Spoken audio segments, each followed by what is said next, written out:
Thank you very much, my people. I appreciate you all. You see, you know, we need to continue from where we stopped. Since two Niger and Alex say they don't want to make we sleep this evening, no while we'll continue from where we stopped. Alex, we they wait for you or will not see you. Not two Niger is here and I say he want to beat you. So just come now. Come here. You could tell now that he was already out of breath. He didn't. He didn't want to carry on with the wahala. If you not come, you need to come. All these people, they will just keep talking and talking. When it comes to when you want to pin them down, suddenly they want to run. Stop telling people what they want to hear and tell them what they need to hear, so that they will know how to strategize and actually take power from this. This struggle is a big one, and if we want to strategize, you strategize and actually deal with the problem. Come up with solutions that they have not even thought about. That's how you win. You know, Maradona and this when he came along, nobody knew that he could do what he did. You dribble people with the way they never expected. They don't see you coming. Every time they are looking for you, where they are looking for you, you are not there. That is how you win. All this talk, because the battle we are in is a big one. We are fighting for our people's future here. Look at our people, the life we are living. You know, I'm very, very hopeful. This struggle is big, and we will fight it until the very end, until we take our country back and our continent back. From all the people that decide that, you know what, we as a people have to be suffering forever. Use our own leaders against us. We have to remove those leaders. They have to be, single one of them have to go. All right, before we move on to Nigeria, let's quickly listen to this video, then we start talking. Guys, please, the link has been posted. Click on it, join us here. We are only going to do 1 hour here, 1 hour, then we'll be done. So, but Alex must come because the floor is big enough now. In and to Nigeria, they want fight.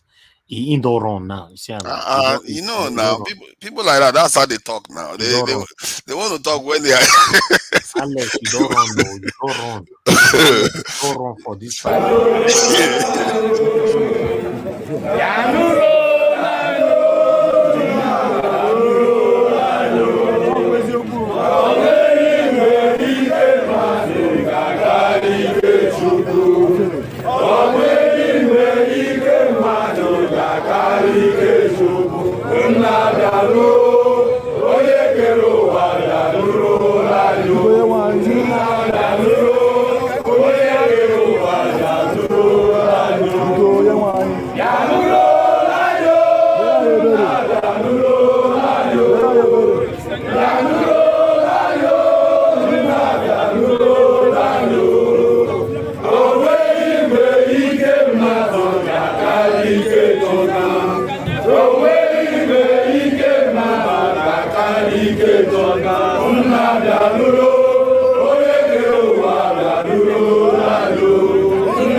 All right. Thank you very much, my people. I appreciate every one of you for your time with us. I can see we have more people with us already. Now, let Alex now run now. He create the fight. He can't run, leave the fight. But meanwhile, I would like to hear from other people right here. Let me quickly move on to Flourish. Flourish, Osas, you just joining us now. I beg, tell us where you join us from. Good evening, Mr. Naja Watch. I am joining from Canada. Thank you very much, madam. Thanks for joining us. Please talk to us. I guess you followed the other broadcast, right? Yeah, I did. I joined earlier on. Unfortunately, I had a call and it went off. Okay, all right. Talk to us in general. What is happening with us in Nigeria? Seriously, Mr. Naja Watch, watching the situation in Nigeria is quite appalling. I'm sad. Now, I remembered when we were growing up, my father used to tell us that the day Nigeria were forced into a marriage they never, wished for, because this is the marriage that we were forced into. We were forced into a marriage that we will never, really ready to go into. They forced us into a marriage because they want to, to enslave everyone. From all indications, you can see that Nigeria have been enslaved by these people. We have been enslaved by these people because I watched from the beginning of presidential election in Nigeria and even this gubernatorial election that just took place Saturday. You can see this is a planned work. This has been planned because when MC Oluomo came out to say that nobody will come out, that he will kill, they will destroy, they will cause mayhem, cut off people's head, I'm like, where is the CP in Lagos State? What are they saying over this? Is it because they knew that MC Oluomo is an APC member and he does not hide it? He's well known. And nothing was done. I watched live when that man was invited to Arise News in the morning to talk to the people, and he laughed and said that MC Oluomo didn't take it, that Nigeria should not take it serious because MC Oluomo is not a BD. And after a short while, MC Oluomo made another video saying, and I saw a woman who is supposed to be a mother. The woman came out and began to speak in Yoruba dialect and spoke in Igbo dialect as well. You know that she is the Mama Chinedu that I don't know. But what happened on Saturday? Because this election did not, if you should ask me, I would say that election did not happen in Nigeria. What happened in Nigeria on Saturday was a disaster. People were being killed. Nothing happened. You can see that when Tinubu said drag power, snatch power. And I picked that point. Snatch power, drag power. What do you mean by snatching power? You have to, how do you expect, to ride on people that do not want you? Even in Lagos State, and people came out and began to ring bell. They rang bell from morning that nobody should come out. If you know you are not voting for APC, nobody should come out.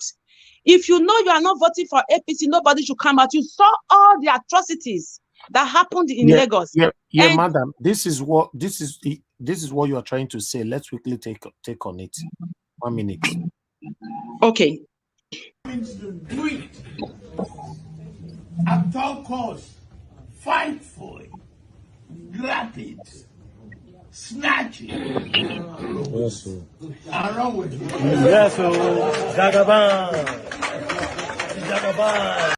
So yeah, that was the video when he said they should snatch it and run away. Snatch it, yes, and run with it. Yeah. I'm ashamed of the APC in Nigeria. I'm ashamed. You see, they've been carrying results. APC took over everywhere in Nigeria, both the senatorial seats, everywhere. APC is the little states, just few of the states in Nigeria that they call for PDP, because those ones were able to, collide with the INEC chairman to ring the election. for PDP, those that that are able to pay the price. I'm not like God. If indeed you are still God, which I quite believe that you are God, Tinubu will never sit on come May 25th. Tinubu will never sit on that seat. I believe in God, my brother. I'm not feeling bad because of I'm not feeling bad because of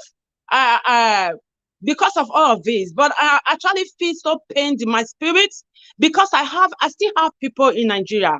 I feel so pained because I have friends. Things are not working. Absolutely, you see, people are crying. Since I was born, this is the first time I've ever witnessed that you have to use naira to buy your own currency. You have to use your currency to go for your own currency to be able to eat. It's quite difficult for the people of Nigeria. I'm not like, why are people not standing up? Why are people not speaking? How long can this continue?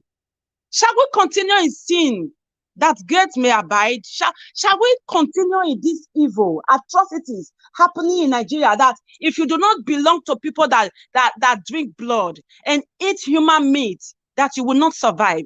This is exactly what is happening. And you can see that the West is keeping quiet because they've been looting. They've been sucking Nigeria dry, and they've also, gone to the extent to make, probably they've come into an agreement again to begin to loot Nigeria. So I'm like, how long shall we truly continue in this disaster? Call a forced marriage? Can't we do something to separate out of these people? We are never one. When you look at their faces, we are never. There is no way on earth that we do not look alike in character, in education-wise, in all ramifications you can think of. We are not one in everything. Their setback is affecting us. Everything that concerns the Fulani is a disaster to us. We should just find a way to do away with these people. Let them just let us be, because I'm from Edo State. I am not trying to, play a ethnic card right now. But what we are facing is bad. Everything comes from the south. Everything they live on comes from the south. Have you ever asked yourself, if it were the Fulanis that have the oil, that have everything we had, that is taking care of the whole Nigeria, by now, we would have still be together as one? This is a simple question we should sit down to begin to ask. Would there have been a one Nigeria by now? From all these happening to us in our very own eyes, power was snatched from Peter Obi. In our very own eyes, INEC rigged election, blood daylight robbery, and everybody kept quiet. It seems today is a normal thing. How long can we continue in this situation we already find ourselves? So I think we should find a way to do away with these people, because it's not funny and it's getting out of hand. And I think we should stand up to do something immediately before it's too late, because now we can still speak. Now that we still have breath in our nostrils, I think we can still do something. So I think we should stand up to begin to think and put things in order right away, and think of what to do immediately. Because if we should wait till May 27th, I don't know. It's going to be catastrophic. Yeah, that is what I think. Because I've had headache. I have been so sad since presidential election. I have been so sad. In my spirit, I am not okay. I feel pained. I'm like, I am broken. How long? I do not know what to say anymore, because I am tired. I am fed up. People were killed. So things happened. Thank you, madam. Then the police could not do anything. Very sad. It's normal. So my brother, I think I have to, give other persons, space to speak. Thank you so much, Mr. Naija Watch. Thank you, Naija Watch. Thank you so much. Flourish, Osas, to be honest, I never wanted to stop you because I can feel your pains. I understand what you are feeling. we cannot pretend over it anymore. We can't continue like this. We cannot continue like this. We shouldn't see it as a joke or as a comedy. We shouldn't derive pleasure from it. We cannot. So I like the way you're saying it, how it's supposed to be. Thank you very much. All right. Before I move on to the next person, to I would like to hear from you. Alex is already back with us here. So Tunaja, please talk to us. Thank you, Niger Watch. Yes, regarding this issue that what these people have done, I'm not sure we should be worrying about running away, because most of our leaders in our areas are not doing what they are supposed to be doing. Blaming other people is a kind of letting them off the hook, because there's a lot of things they could have done to develop the southeast, the south, the southwest, and including the northerners. They are all, somebody said that there are two classes in Nigeria: the oppressed and the oppressors. What I see in this struggle is that it's a game of power. Some people have power, and the ones without power, we are leaving ourselves without power. What we need to do is acquire power, because it's like when you are in a school, you have the bully bullying you. If you decide to leave that school, you go to the next school, there's going to be a bully there too. Like if you break the country up, there's going to be somebody with power there too. You're going to have to deal with that person. The only way you can get past it, you become powerful too. Maybe that you and that bully could be friends, and then your will be done. This is how it works. You have to go for where power is. And like I said, the game they are playing against us, we know what we want for our country. Them, they are cowards. They've sold us out. But the ones that don't want to sell us out should acquire power too. We need to fight the fight that they are fighting. If they are fighting in the dark, we'll fight in the dark. If they fight in the day, we'll fight them in the day. We should outsmart them at whatever game they are playing. You heard what Tinubu said. What he said, there's some truth to it. If you want power, you have to fight for it. You have to win it. Not just fight. I don't want to wield a sword that my enemy can withstand. If you want to wield a sword, make sure it cuts your enemy. That's how it's meant to be. Don't, because anything Mr. else you Niger, do. how are we going to go?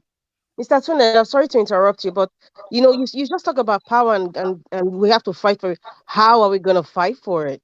That's what we're here, right? Exactly. You've been saying so many things, but could you tell us how we're going to fight for it? And please don't tell us that we should sit at home, because I don't think anybody wants to hear that now. No. What I'm saying, At first, he said, get your PVC, and we all got our PVCs, and we all went out. We all vied for positions.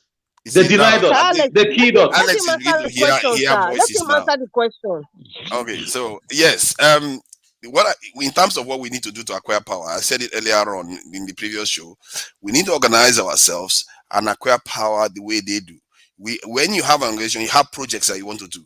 One of the projects you want to do is you create these links between all powerful institutions, even within the military, the police, and whatever. Remember, Boko Haram is able to do it. Why are we not able to do it? If you don't play the game of power, you will not win. This is just how it works.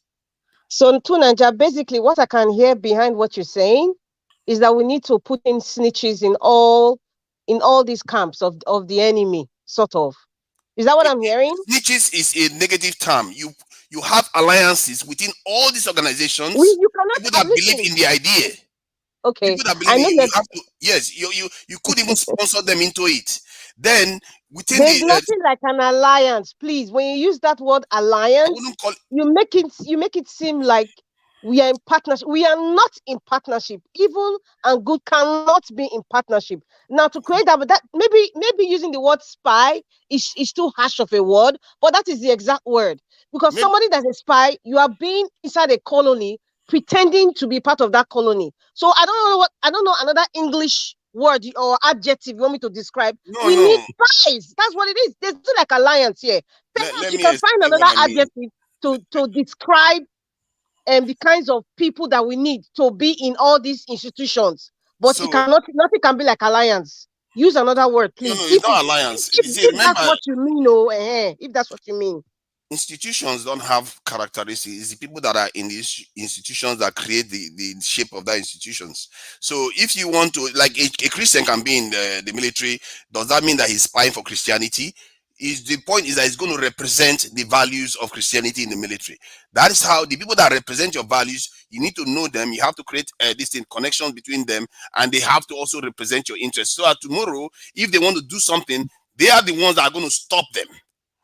Because the instruments of power, you have to learn to wield it too. NLC that wields a lot of power, they are not wielding it in a way that it helps us enough, because we still don't have power supply today, and yes, yeah, they are supposed to represent the masses. There are so many things that I'm sorry to say, but what you said so far is like sitting on the fence. I am on the receiving end. There's a lot of people listening. They are on the receiving end. You're not seeing what I'm saying, but what I can grasp from what you're saying is like you're sitting on the fence. I'm not going to interrupt you anymore until it's my turn. Thank you. Okay, so if you call actually leaning forward, getting into this thing, power structures, and organizing yourselves to protect the people that are meant to represent your interests, because sometimes, let's say a politician is not incorruptible. Our job is to make sure we encourage them, and so that they would keep surviving. What if somebody wants to kill them? Who stops them? You see, there are a lot of good politicians that died. There was one of them, a senator that died. Guess what? If you don't protect the senator that is trying to fight for you and he dies, nobody else will stand up. So you have to organize yourself. This world is a game of power. If you don't play that game, you will lose. You will keep losing and keep complaining. On this broadcast, anybody can interject each other's as long as we because immediately they hear my voice now, they will say, let's allow him to talk. That's why I'm quiet. Yeah, no. Anybody can interject this broadcast, you know. Yeah, Mr. Tunaja, can I come in now? You've been talking. Can I come in? Hold on, Alex. Detribalized are they? Yes. I can see. Yes. Good evening. Yes, I have been. Yeah. Good evening. I've been trying for a while. The other time I sent you a message on WhatsApp that I wanted to call in. Okay. Thank you so much. Yes, I'm the one. Where are you joining us from? Yeah. Yes. From London. From London. Thank you very much. Please talk to us. Yes. Okay. Yes. I'm sorry. It's like I kind of interrupted. No, that's fine. We all are family here. Understand? Okay, all right. So I actually decided, because when I heard you say anybody can interject, that's why I just thought, let me just say something. Just to respond to what something is said about putting a kind of representative, forming alliance, and all that. Yeah. There's a saying that you cannot put something on nothing and expect it to stand. It will only collapse. Okay, so why did I make this saying? Why did I refer to this saying? Is the fact that these people, they are corrupt. They are a bunch of corrupt people. So when you want to form alliance with such people, like you want to put somebody that is supposed to represent you, they say evil communication corrupt good manners. You see, it's something that, people get easily, how do you call it? People get easily, once they get into power, they become something else. Because he mentioned NLC as an example just now. This man, Oshiomhole, many years ago, isn't it? He was a frontliner in the NLC. And I remember that, what I used to hear about Oshiomhole was that he was like an activist. And I believe that before Oshiomhole got into politics, and I don't know much about, the Niger Delta politics, or I don't know too much about politics generally, but I'm just getting, into it. But at least some little idea I know is that I believe that it was actually the youth in that area that kind of sponsored Oshiomhole, to become, to get into politics and become the governor and all that. But see that same Oshiomhole now. See him going, is one of Tinubu's puppets. And there are so many of them like that. I heard that Dino Melaye, when he was in the university, that used to be a student union activist or whatever. Look at Dino Melaye now. Look at him now. He's a clown. Excuse me, ma. Let me tell you what happened. Yeah. Okay, go ahead. My name is Tuvi. I'm calling from California, United States. Thank you. Thank you. Good afternoon, everybody. Yeah, with regards to those activists, I want to let you know that some of those people, when they act as activists, they are acting under the government, government to not. They try to front that they are activists and they are doing this for the good of the people, but they are not really doing it. They want They are working for opposition party sometimes. Yes, opposition party. They're working for opposition party. Take for example the Niger Delta issue. Then that people were all this Tom Polo and the rest of them were crying for, hey, you're stealing our oil, we're fighting for our people. At the end of the day, it was all for their pockets and for the political parties. So even the issue with how Boko Haram started and all those things, it was based off from oppression. Then it progressed to another level. If you see how Boko Haram started, it started with when Buhari could not get into power, and he really wanted to win the election. Then these groups started coming up. Then it was tipped against Jonathan so that he could get power. So most of those times, those people that front themselves to be activists, they are not really activists. They are people that are fronting themselves with the intent to be pitted into power. Then their true colors start coming out. So when people call the names of Oshomole,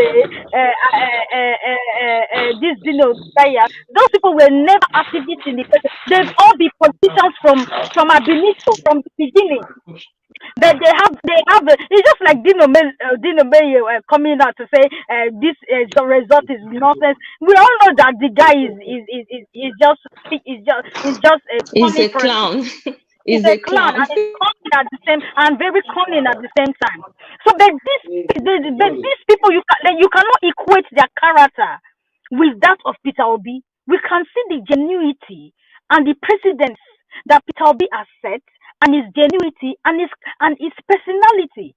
That is two total different person. Even when Oshomole was fronting as an activist, I could tell his personality. He was always having meetings with the government. When you start negotiating with the government, you're already bent. You don't negotiate with the government because you can never negotiate freedom. Any freedom that is negotiated is never freedom. It's a bargain. It's give and take. Because real freedom is fought for and never negotiated. So that's where I want to correct you from saying that if you negotiate, then you become no. Those people were never activists. They were just fronters. Yeah. Okay, so go ahead. Is it okay for me to? Yes. Okay. Yes. All right. So yeah. So the main thing I wanted to talk about is because I know a lot of us have come and we have expressed our displeasure. A lot of us are still crying inside. It's so mentally challenging what is happening, what is playing out, and I think it's also because a lot of people actually invested so much in this particular election. Like a lot of people who have not been so interested became interested, and for the first time we're almost like getting to trust the government. We kind of believed in this beavers thing that they sold to us, and we're just like very positive minded, and Obi gave us that positiveness as well. So we all just bought into it, but unfortunately, the rest is history now. So I think, it's time for us to begin to talk about the way forward. And I know that you guys must have been, discussing that, for some time now. Maybe since after this shambles to be honest, we want to hear from everyone. How do we go from here?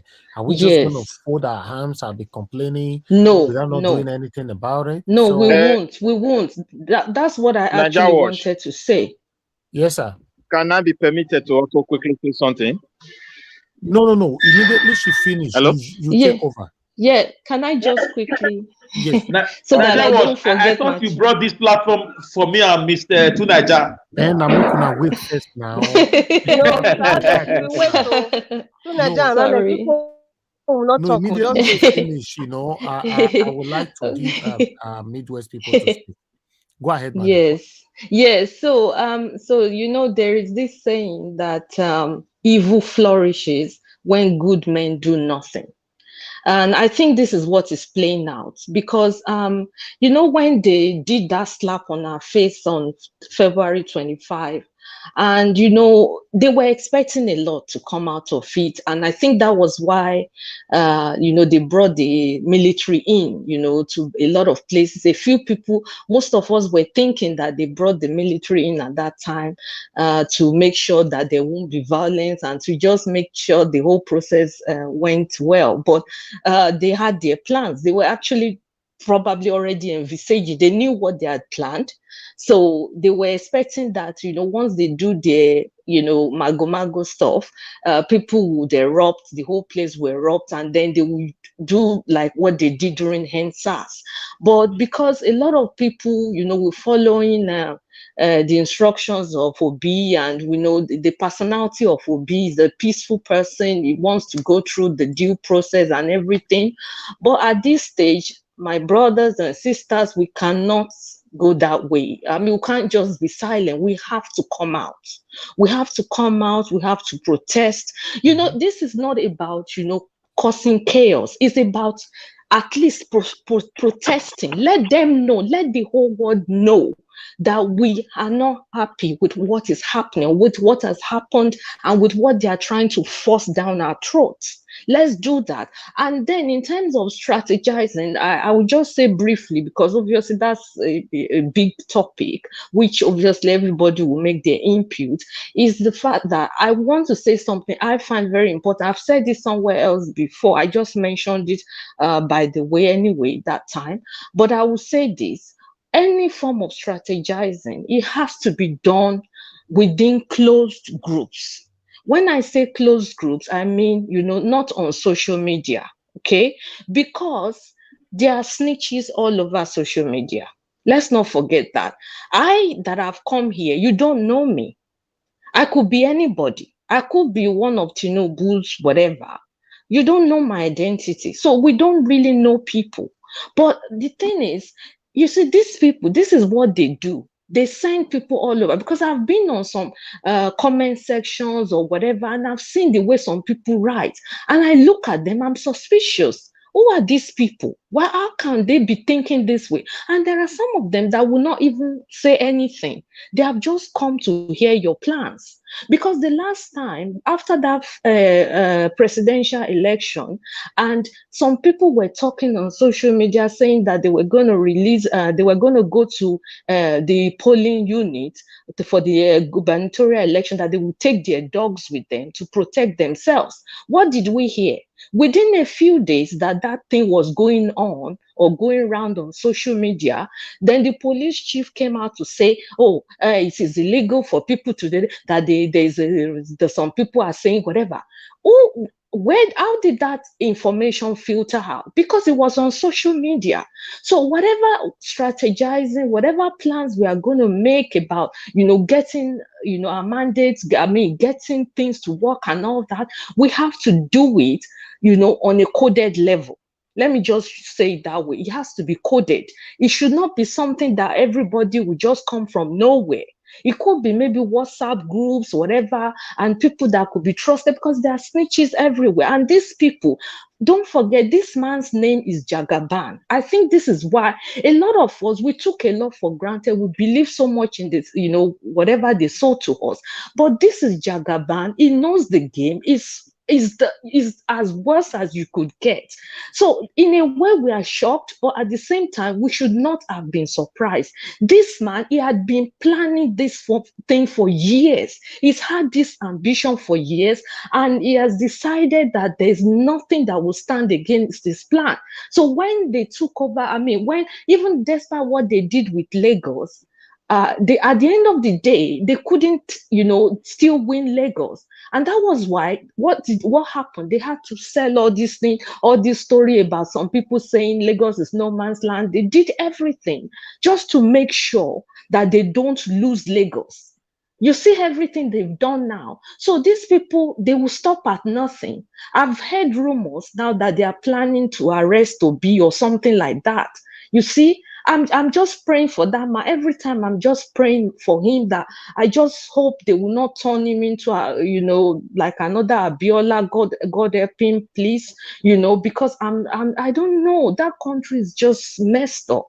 So please, the way forward from my end is what I've said. Please, let's strategize, but please let it be closed group. There are snitches everywhere. There are snitches on social media. There are snitches even in this your show. There are people here that they have not come for any interest of Nigeria. They have just come, to hear what we are saying, to hear our ideas, and to go and feed it back to their masters. Okay, that's what I wanted to say. Thank you. God bless you. Thank you very much, madam. I really appreciate you joining us. And I want to support you by the last statement saying that the snitch is here. Obviously, yes. I just end up even talking to somebody right now, like 30 seconds ago on the phone before you hang up now. That's what we're discussing. We have them. They are here with us. They are on the panel. They are watching. They are on the comment section. They are everywhere. So one needs to be careful with these people, because they have sold their soul to the devil. So but nevertheless, Nigerians should fold their arms and just let this slide. That's my stand. Thank you very much, madam. Okay, before I would can I because I really want to go back to work. Okay, go ahead. Thank you so much for the opportunity. And I really want to appreciate you specifically. You've done a fantabulous, and you're still doing fantabulous job. And I pray that God gives you the grace for consistency and continuance. And may your work become productive. The joy of every labor is the fruit. So I pray that as you continue to do this forum, that at the end of the day, Nigeria will smile, and then you can beat your chest that you did a good job. You, Omoye Kona, and every other person that has taken their time, because it's not easy in America to use your whole full time. We know how this country is. Time is money. To dedicate yourself, your whole life, to be talking about Nigeria matter. And the whole world sees it. So thank you so much. So I'm just going to say briefly that in as much as we everybody is vexed and angry, it's very painful, excruciating painful what is happening in Nigeria. Like sometimes if you thinking about Nigeria case alone is highly depressing. That's number one thing. So, but sometimes the best strategy is not from a place of anxiety and anger. It's a place of a calm mind. This is where the majority of people now are really angry and are not calm at all. They have so much anxiety and depression. The best strategy would not come from that place. Especially when you're dealing with Africans. The African man is different from the white man. And that's number one. Number two, the Europeans, especially Americans, they have weapons. Everybody have weapons, so everybody can fight. Nobody, it's a matter of, okay, the army, also an American army will never shoot against a white person. An American army will never turn against their people. If you're watching, I don't know if you watched soccer last Saturday, Napoli fans and Lazio fans, there was a fight, and the police came. The Napoli fans, the Lazio fans, they were throwing bottles and everything. The police did not even do anything. They were Roma Lazio. Oh yeah, Roma Lazio. They were very defensive. But if that thing happens in Nigeria, the police people will carry they will carry tear gas. They will be shooting in the air, because they don't have value for life. So before we start saying all these things, we must riot and all these kind of things, we must put into consideration that the people we are fighting do not have value for life. They are ready to I don't want to use that word so that you don't get notification from YouTube. They are ready to, I want to use another word, a pidgin word, so that you don't get something, they are ready to excavate. They're ready to Excavate, buy, Fine. yeah, Just use fine. they're ready. Yeah, they're ready to buy everybody Yes. and get into power. It happened in Rwanda. It happened in Uganda. Those genocide. Those are the kind of leaders we have as Africans. Unfortunately, there's so since and at the end of the day, even if you want to pie, your pie must be productive. If your pie is not productive and fruitful, the pie becomes useless. So we must not pie Mm-hmm. for nothing. So this is why I say, in as much as I'm a legal practitioner, so I'm all up for we no go agree. But this is an era of intellect where intellect is ruling the world. What is ruling the world now is intellectuals. So this is where every intellectuals needs to bring their Mr. Peter Obi needs to bring his A game of highly intellectuals that can, there was some very intelligent man that came to your show one time and spoke of something about hacking and this and those kind of people. He needs them now because he needs information. Because with information you can have a proper strategy to overcome your enemy. Most of the wars that the great Roman Empire and all these great Britain people won were a product of good inside information, that they use against their enemies. Because you don't just go and fight your enemies like that because they don't care. They are ready to buy everybody. So if you say everybody should come out and riot and do this, we not go agree. They don't care. I mean, example is the answer. When they buy one or two people, everything died down, and these people are ready to do that because because they are using so many weapons. They have Nigeria and we Nigerians, we don't have weapons. The only weapon we have is our mouth, unfortunately. But these people we are fighting that we don't like, they have guns, they have hunger, they have policies. I mean, look at the policy of Naira notes. They stop people from taking their own money from the bank. They can go all miles to frustrate the average Nigerian that you will not be able to cough. The only thing we can do is to cry and shout. So they are in the legislators, they are the government, they are the legislators, they are the government, they are everything, and they are backed up by Europeans. Europeans will not come and help Nigerians because these people are the Europeans benefit. Europeans European leaders is all about negotiation. They will not come to your country and take a government from no. It's all about what they can gain. As long as they are gaining something, they don't care who is in power, who is in the power, who is in the aim of affairs. Because if they can do something about Nigerian situation, they would have done it. But they don't want to do it. So My we should not be sister, yeah. my sister, sorry, I'm sorry. I know you said something like you want to go back to work.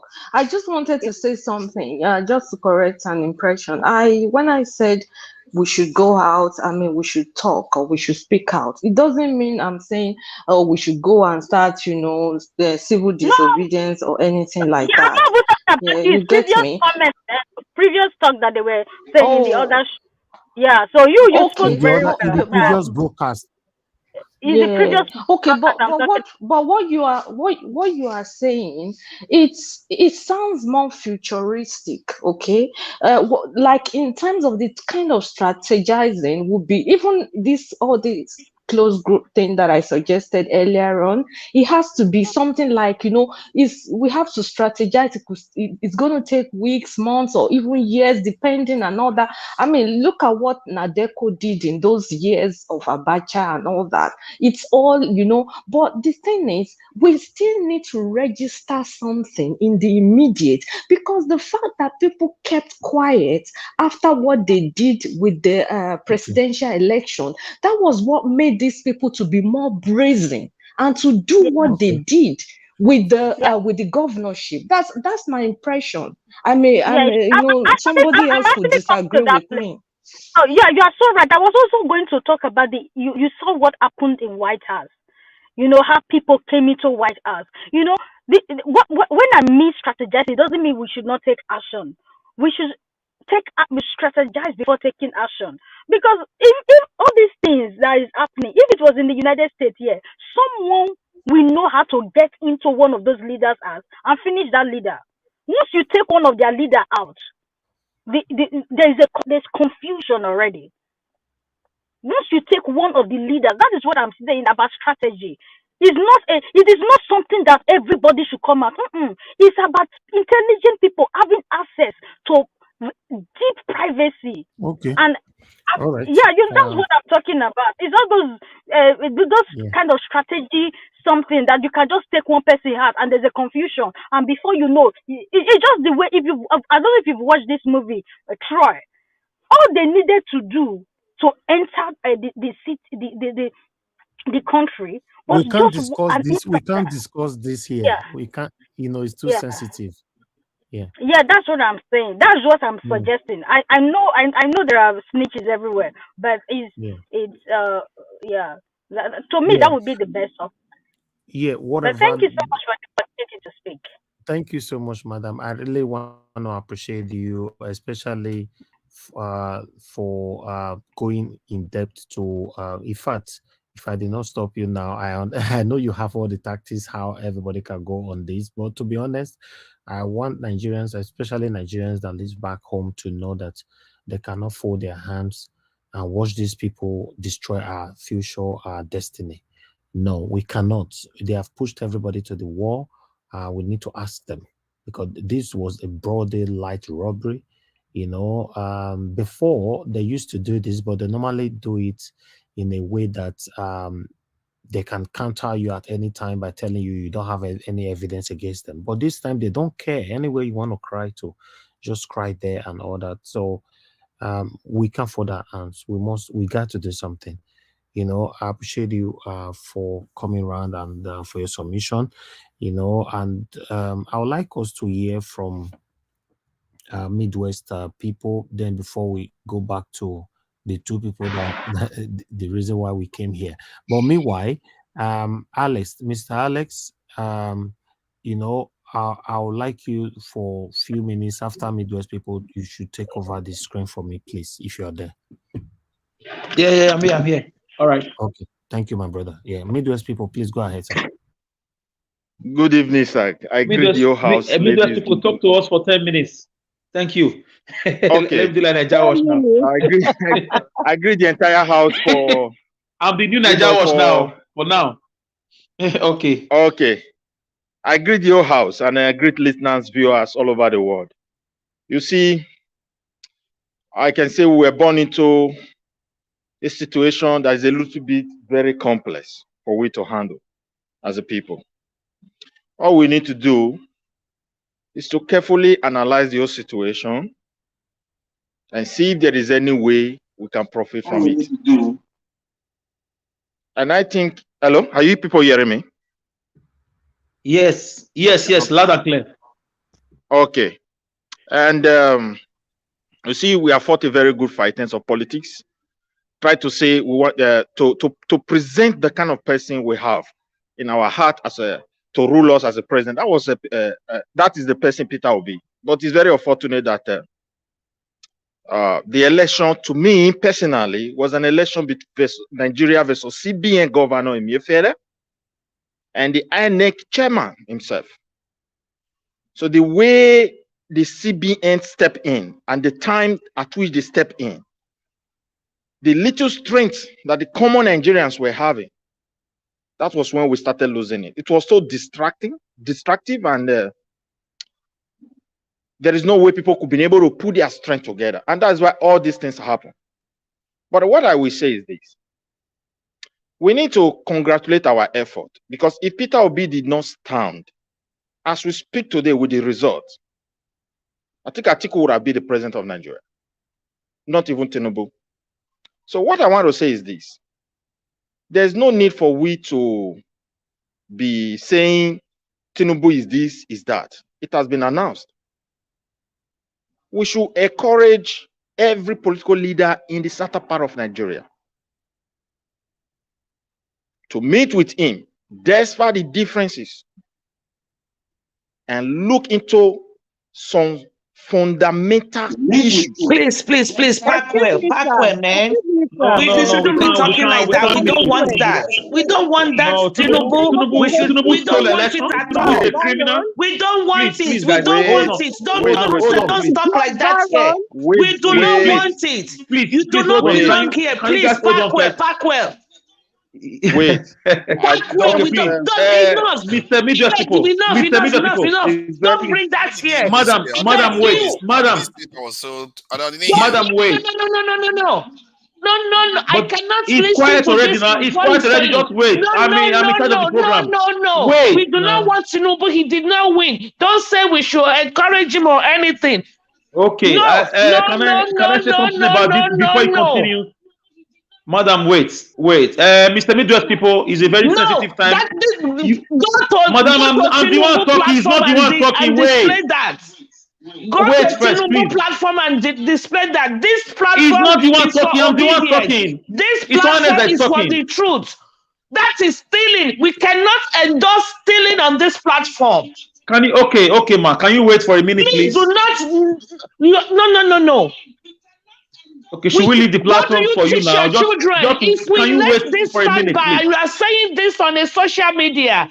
Madam, I'm not the one. Can you just hold on? That means you are encouraging stealing. You're talking too much out of trauma. Come on, let's. Please, can you hold on, please? Hold on.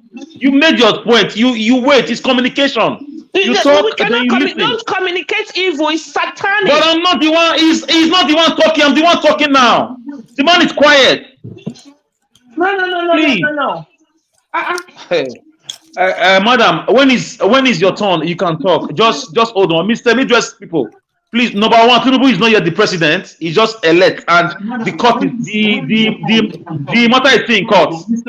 And two, you saw the broad daylight. You saw the broad daylight robbery. That is called rape.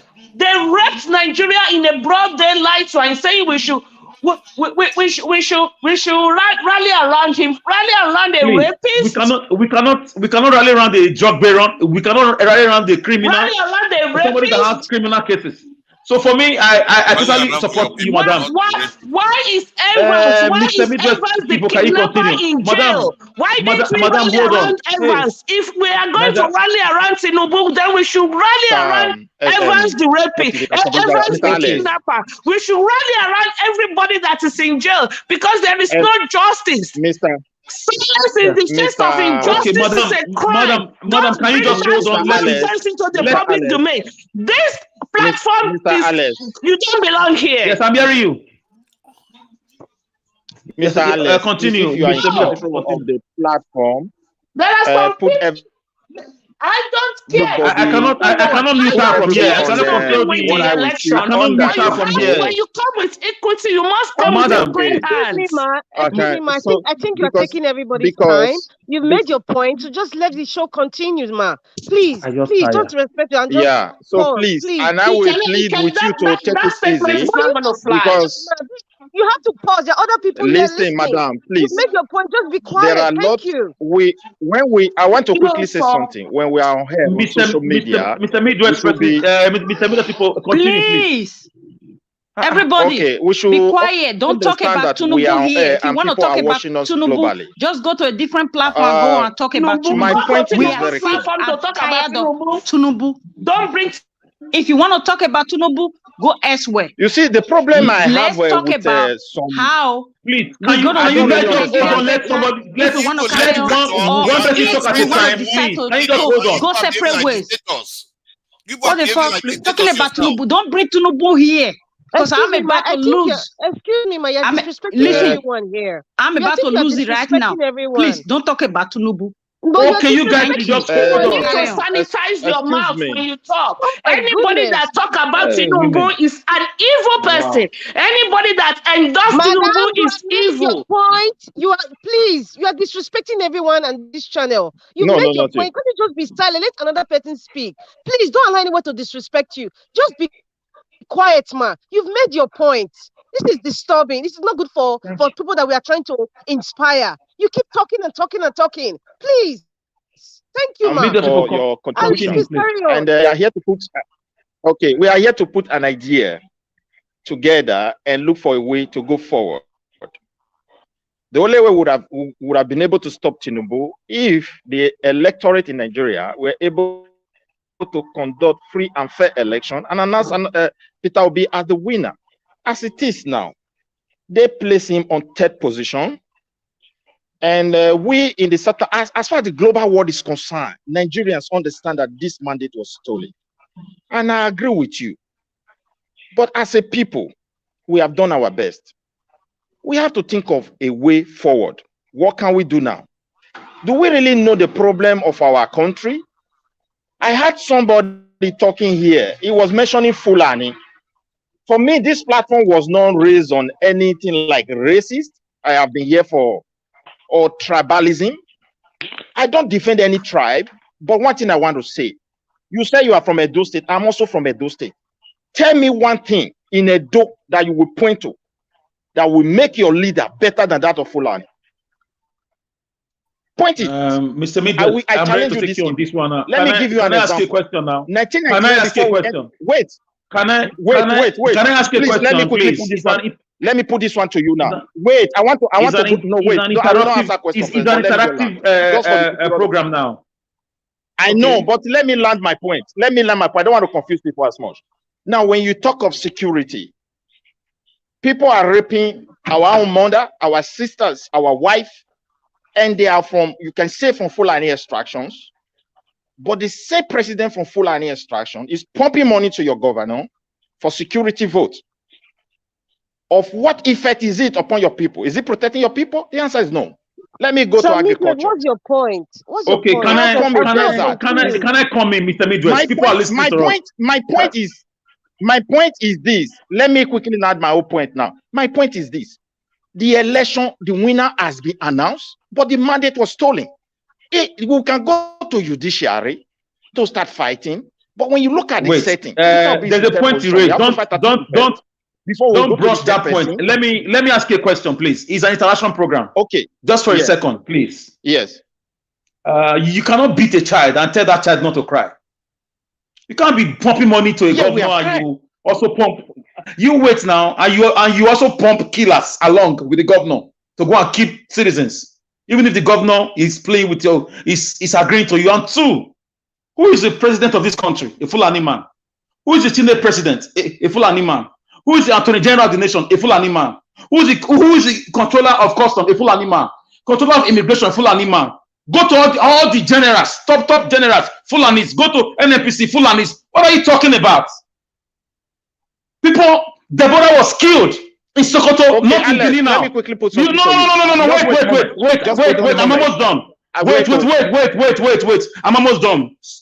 Deborah was killed in Sokoto, not in Benin now. Up to today, there is no arrest. The case has not been even. There is no panel of inquiry. A citizen was burnt broad daylight. What are you talking about? That is not a one-sided country. Some people just think this country belongs to them. Look at the way they are treating me both in Lagos. No. So I don't get your point. I'm sorry, my brother. Please. For the first time, I'm going to. Okay, you did not even give me a chance to talk. You people put everything.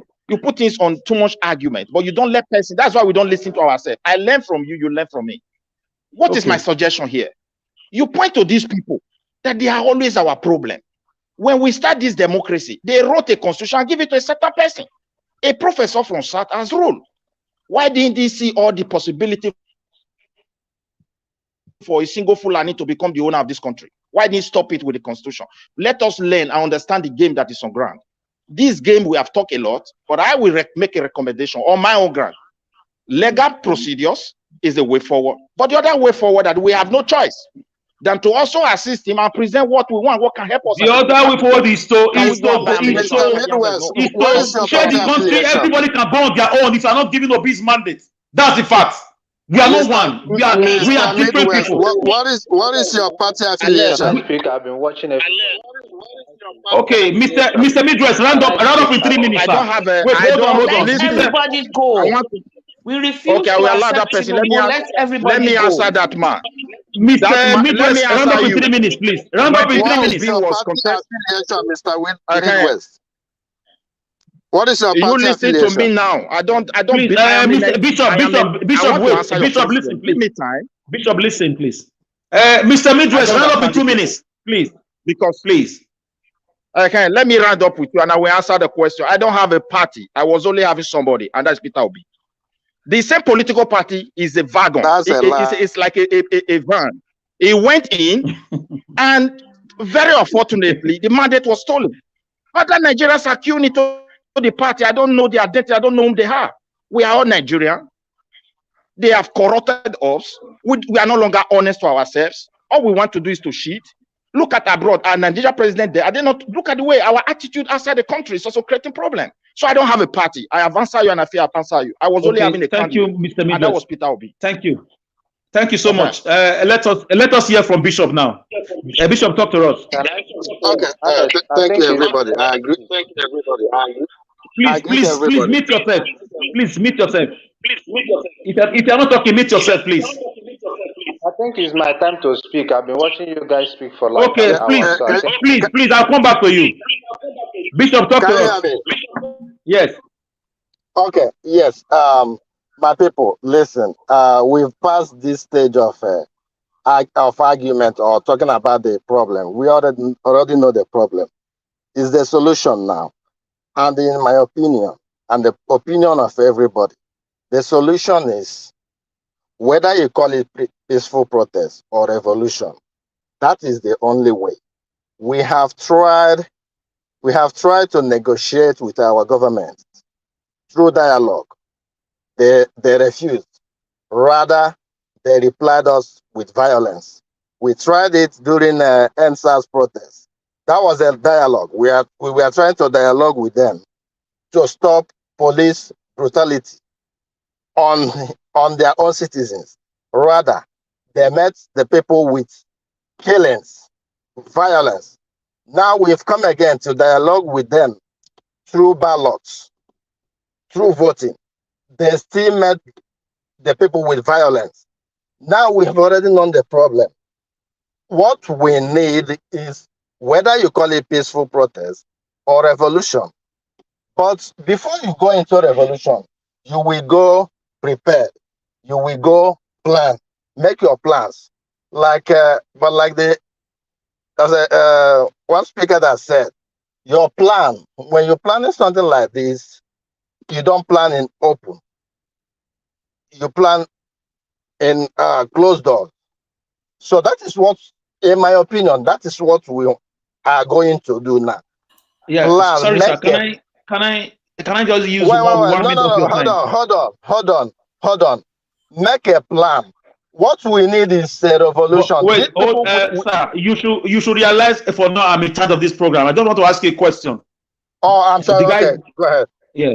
Yes, it's still your time. I'm just asking. I mean, we are all learning.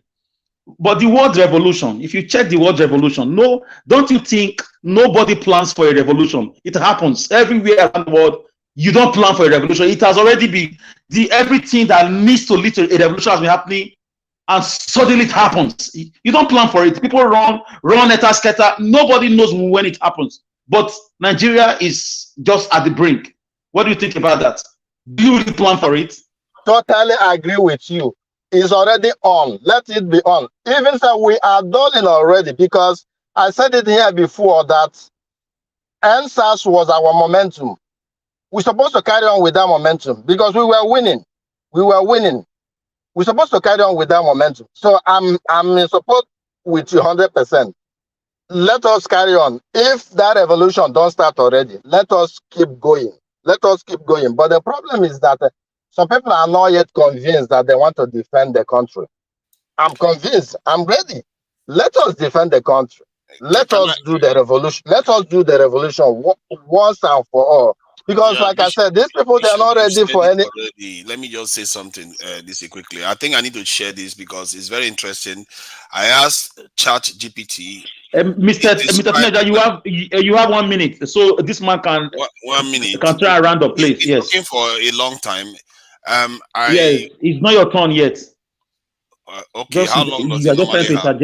I thought just 1 minute. He will soon round up. Let him finish. Then let him finish. Okay, sir, please continue and try to round up in 2 minutes. Thank you. Okay, so now this is what I want everybody to do, because there are some people that have the network.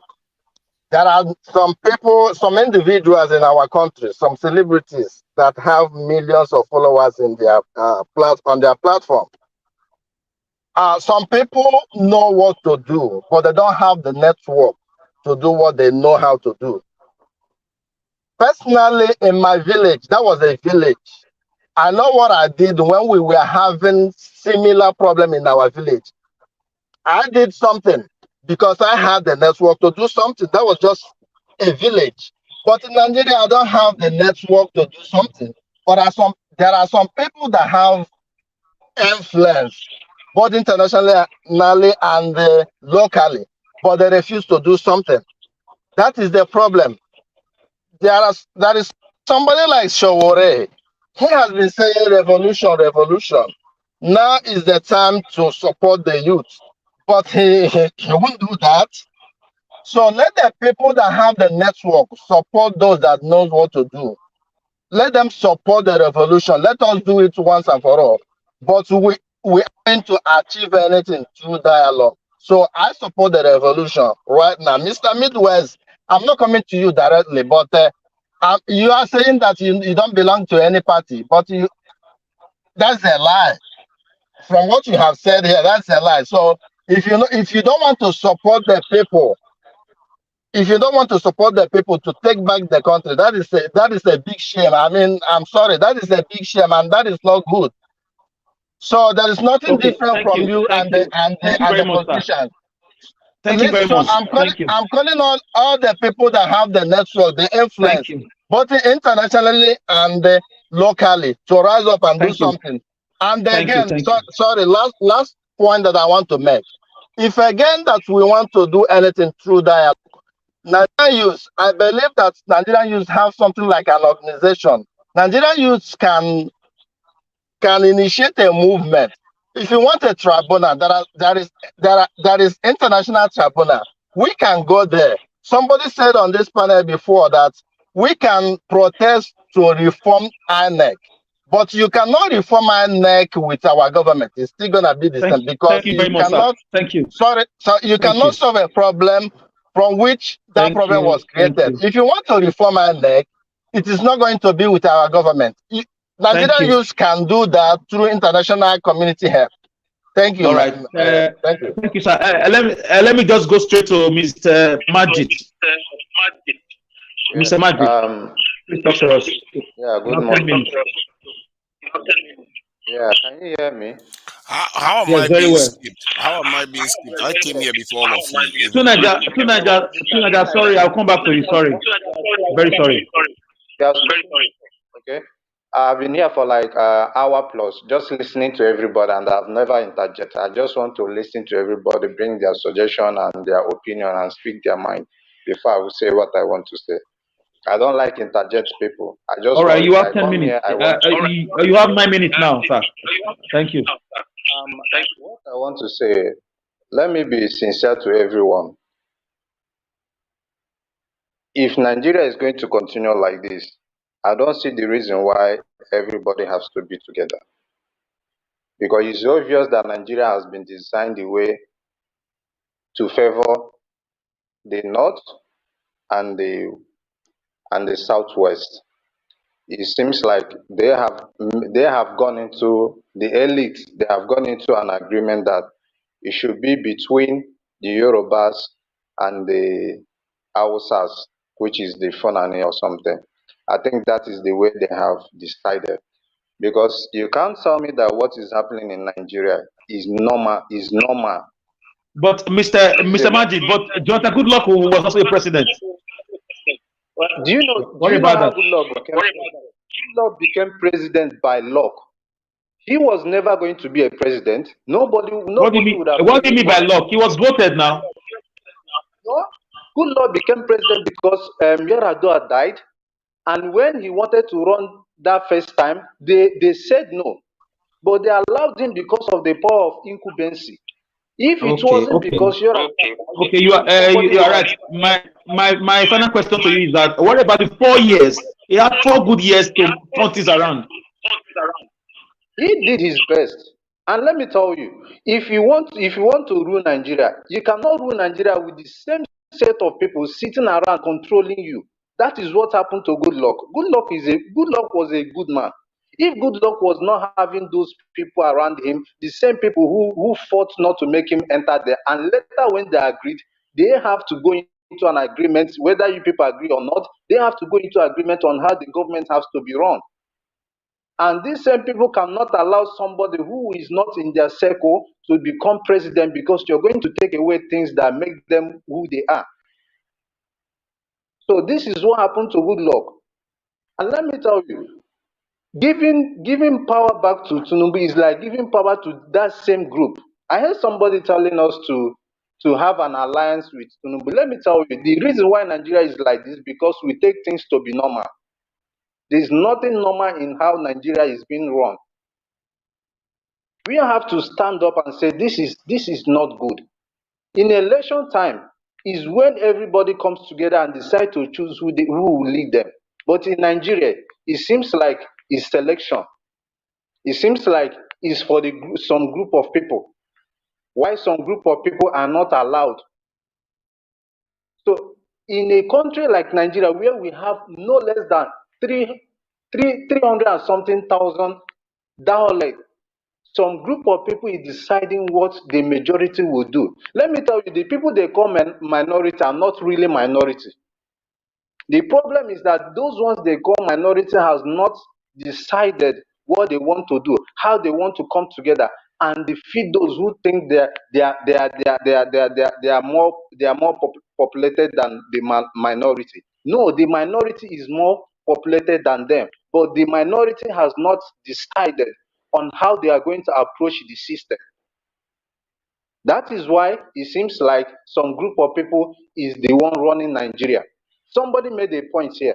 Do you think if everything we enjoyed in the South is really in the North, do you think with the population they have, do you think you are going to be even common vice? Let's be sincere. Do you think you will get common vice? If they have the resources, they have the population, do you think you're going to get common vice? So I want to say my mind. Nigeria has been designed this way, and it seems like it's going to take life. This one, everybody is saying, go back inside. A little thing, somebody will say, go back inside. You don't have to fight. You don't have to do this. Let me tell you, there have never been a country that liberated themselves by just dialogue. People have to die. Already we are dying. Can't you see we are dying? Even without the same revolution and that violent revolution you people are talking about, people are still dying. Why are we afraid of dying? We have to die. I'm not saying it here to please anybody. We have to die. If we want to be one, we have to die. Please, can you round up in please can you round up in 2 minutes, please? So what I want to say here, if we have to come together, and right now, let me tell you, the youth are no more together. Now they have given the Yorubas the power. The Yoruba youth is not going to do anything. The Hausa youth, normally, they don't do anything. So it's now left between the South youth and the Southeast youth. That is how it is now. Because I know Yorubas, right now, they have the power. They cannot go against their brother because they believe it is their turn. So now the thing is like between the South and the Southeast. So what are we going to do? My suggestion is this. Let us go back to regional government, where everybody have the power to develop on their own. When everybody have the power to do things on their own. Because if we keep centralizing power in the center, people is going to keep draining Nigeria up. And it's not going to favor us. It's not going to favor the youth. People are destroying their passports because of this shambolic election they did yesterday or 25th of February. People are destroying their passports. This is how fed up some people have become. So I suggest let people that we elected into Labour Party, because we have at least 38 and other minority that is there. At least they have up to 70 in the House now. So if you bring Labour Party and bring other minority parties that took like 2, 3, 4, let them push for regional government. Let them push for it. That way, everybody will go back. You have seaport. I have seaport. I have airport. I can go directly to my state. You can go directly to your state. If I import something, I can go directly to my state without coming to Lagos, where they think that they have the power. The power Lagos has today is because everything was centralized there. So I'm suggesting that is the only way we can. If we want to remain one as Nigeria, okay, let's go for revolution. That revolution that have to be carrying placards, give us our mandate. Nobody is going to give you your mandate. Tinubu has planned this for almost 20-something years. He has been setting people in different kind of position for a day like this. And don't you think that he doesn't have somebody he planned there in that judiciary that will also defend him? So I'm suggesting if we have to carry on, let it be revolution that will make the world to come in and look into Nigeria's case. And again, the last before I go, I saw the UK is it UK what is it called? This lady, UK ambassador to Nigeria. This lady said the election was conducted well. Oh my God, I couldn't watch that clip that woman said. You said this election was okay. Can this thing be done in the UK? Can this kind of election be conducted in the UK? Much. And thank you, my brother. Thank you. Thank you. Mr. Tunanja, please talk to us before I come to Madam Rita. Yeah, I don't understand how people can say other people can come and help us. I think the way to do this is we take the initiative and fight for what we believe in. I've said it before that but he was not saying calling for help, but just condemning what that lady said. Katerina Liang, ambassador of UK to Nigeria. He didn't call UK to help us. Please continue. No, he was saying that we need to make noise so that they can notice us. Who is going to notice you for your own good? They're going to notice you. Please continue. You have 9 minutes more. Put their foot on your head even further. That's what they're going to notice you, because their job is not to protect you. Your job is to protect yourself. Yes. Yeah, you are very, very right. If Nigerians start protesting out in tomorrow, the Western world will never support our protests, because they know that if Nigeria is being reset for a better tomorrow, they will not benefit from it. So thank you. Just wait for your time, Ejina Ken, please. Let him finish. I'm in charge here. Thank you, sir. Thank you so much. All right. Continue to that. So the moment if they suspect that you're about to do the right thing, they will thwart it. If there's a revolution that is happening and they fear that it's going to change for the better, they will send the military in to take over. This is the name of the game, and you have to learn to play the game of power if you want to change your country for the better. Those that have like-minded stuff, and we have them on the continent too. They go by many names: Pan-Africanists, nationalists, whatever. Those ones need to band together, cooperate with each other, start pursuing specific projects. If you want to, like the ones that are warriors that want to go on the street and tear everything up, use that ability to discipline yourself and protect the ones that cannot protect themselves, that mean well for Nigeria. Like there are people that are fighting corruption, but some of them are getting killed, some of them are being jailed, some of them are being intimidated, all kinds of stuff. But if you really mean well for the country and you have the ability to defend, form some kind of organization to protect those lives so that they don't fall. If you want your country to be secure and you want to help change things, form alliances, or many people have relatives in the military, they have friends in the military, and all institutions, police, all of them. The people that believe in this idea, it's like a religion. If you believe that your people need to be better off and need to live well, you find like-minded people in such organizations and empower them. Like some of us that are overseas, some of us can do funding, some of us can be involved in direct action, while others can carry out campaigns. Tunaja, can I ask you a question for 5 seconds or for 10 seconds? I'm not interjecting. Why do you find it difficult to see the wickedness perpetuated by this set of gangsters that call themselves leaders in Nigeria. For example, the killing of Deborah that has not been even looked into. For example, the kidnapping, the raping of kidnapping of the Kaduna Abuja train. The way the country is being run. Why do you find it? Why do you always go around the people? The people. Why not condemn these wicked men and women? As you know, in some countries, leaders are still in jail in Western world for doing one bad thing or the other. Why are you always on the citizen, on the citizen, on the citizen? Why are you like this? The reason why is because if somebody, a lion is trying to devour your, family member or loved one, you don't focus on whether you hate the lion. You focus on first saving your loved one. Because if you focus on saving this thing, your hatred for the lion, you might miss saving. It's not about hatred. It's condemning what is wrong. No, leaders I have are already wicked. condemned. See, I've already It's not condemned. about, you don't. You don't. Is this how to run a country for the past 8 years? See, I'm talking about. See, what condemning is making you sound weak. Because no, children are learning from these things. It's now it's toggling at the way of running election, of winning election now, or a way of achievement in Nigeria now. Is that what you're talking about, children? That is what I'm talking about changing. I think what we are already too used to is condemning and condemning, not taking and continuously condemning. Yes. If you can condemn till the sun comes, the sun shines, it's not going to make one difference until you take action. In this life, the life favors the people that actually act.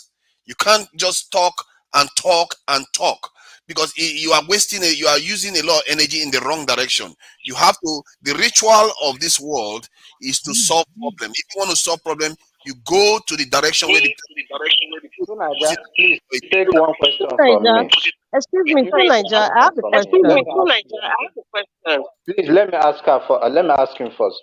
Please, one question I want to give you. In your own community where you came from, please give me one thing you have done for your community that we can search on the Google right now and we will be able to see it. You as a person. At least if you want to say the people, you want to save the people, you have to tell us one thing you have done to start saving the people before the government will come. So funny you're asking that question, because that is a very personal stuff to ask, and one wonders why you do that, because you need the information for a specific purpose.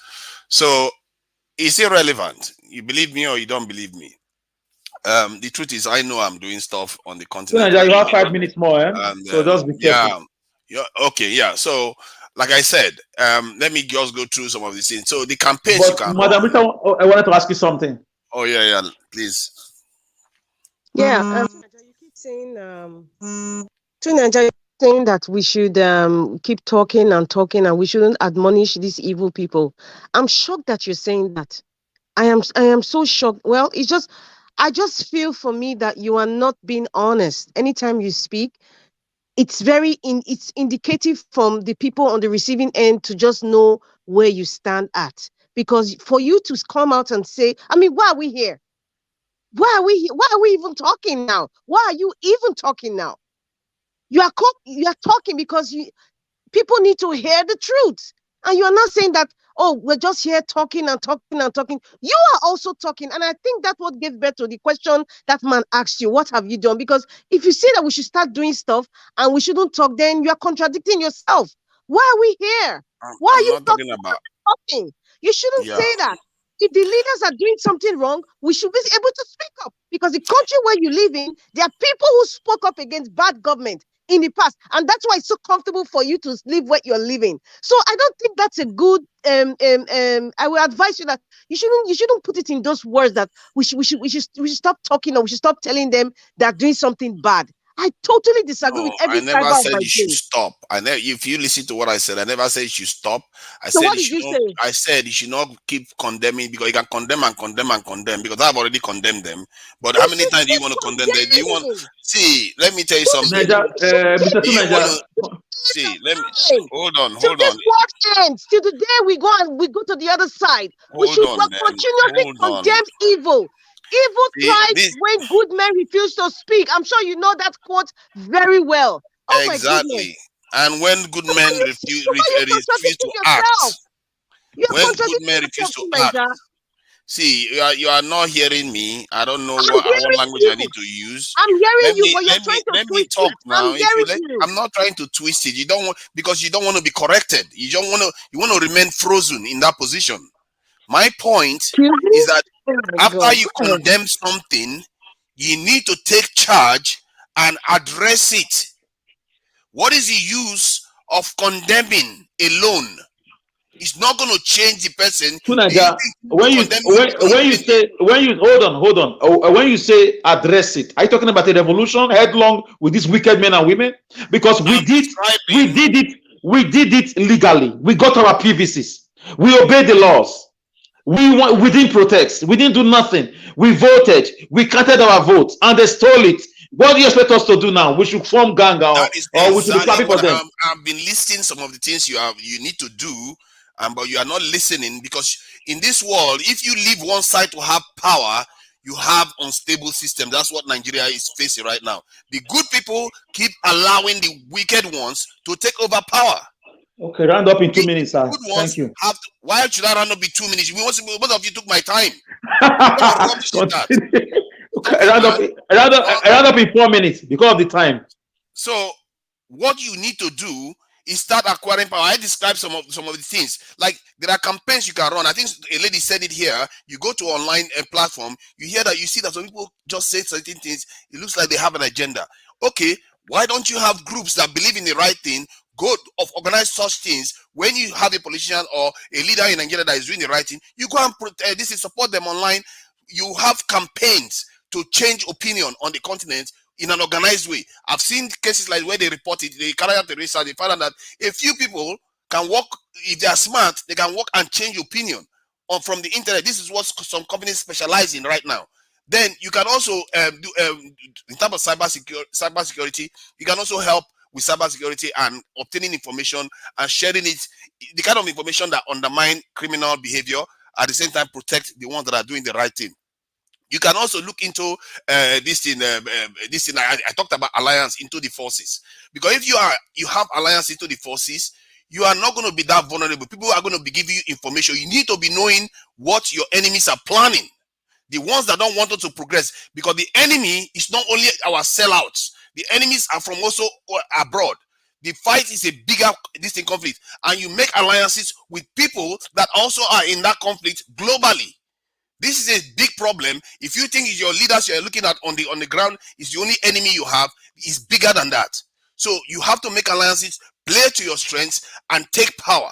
Because this power we are talking about, we want to take it and reshape Nigeria in our own image. We can't allow the ones that have been shaping it all this time to keep doing it and winning.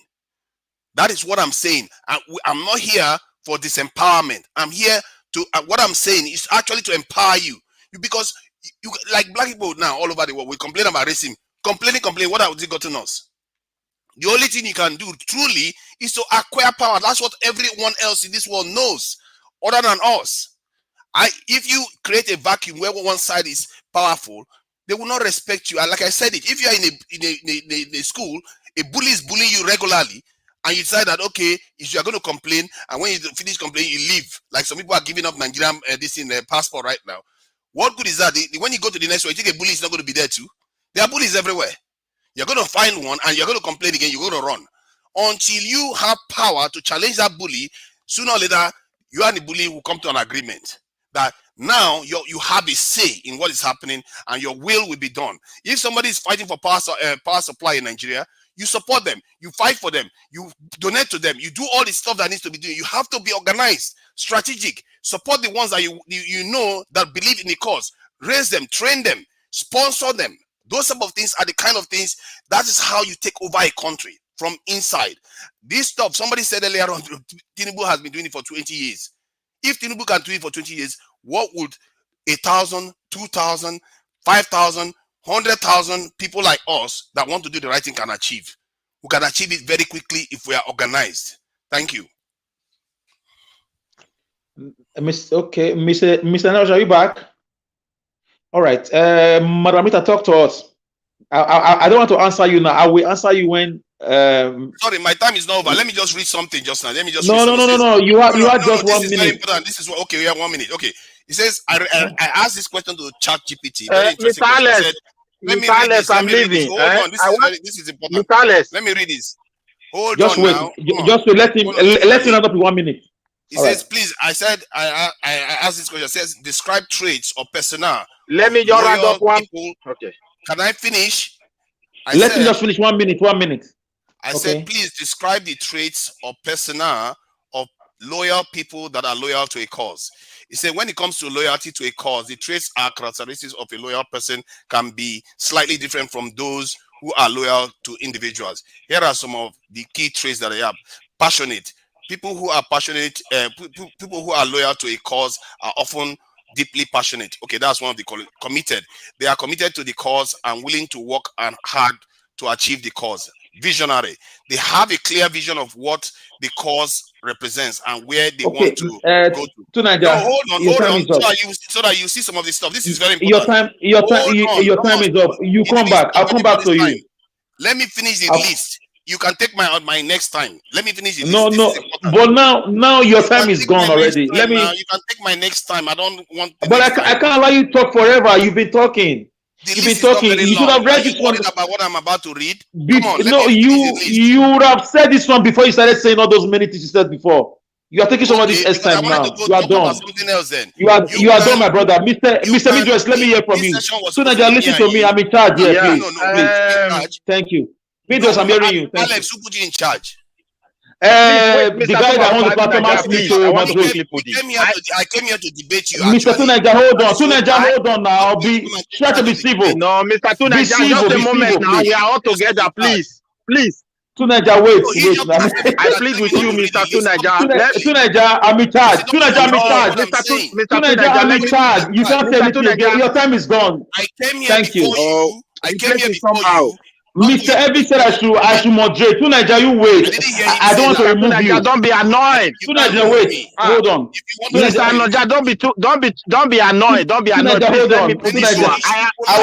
Tunaja, hold on now. I'll come back to you. Hold on, please. Allow me to finish what I'm reading.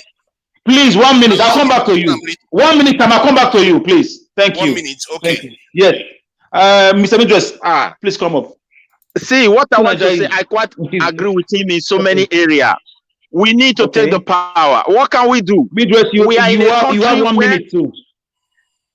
Okay, are you hearing me at all? Yes, of course. Okay, we are in a country where a revolution is not possible. We need to be sincere. The reason is this.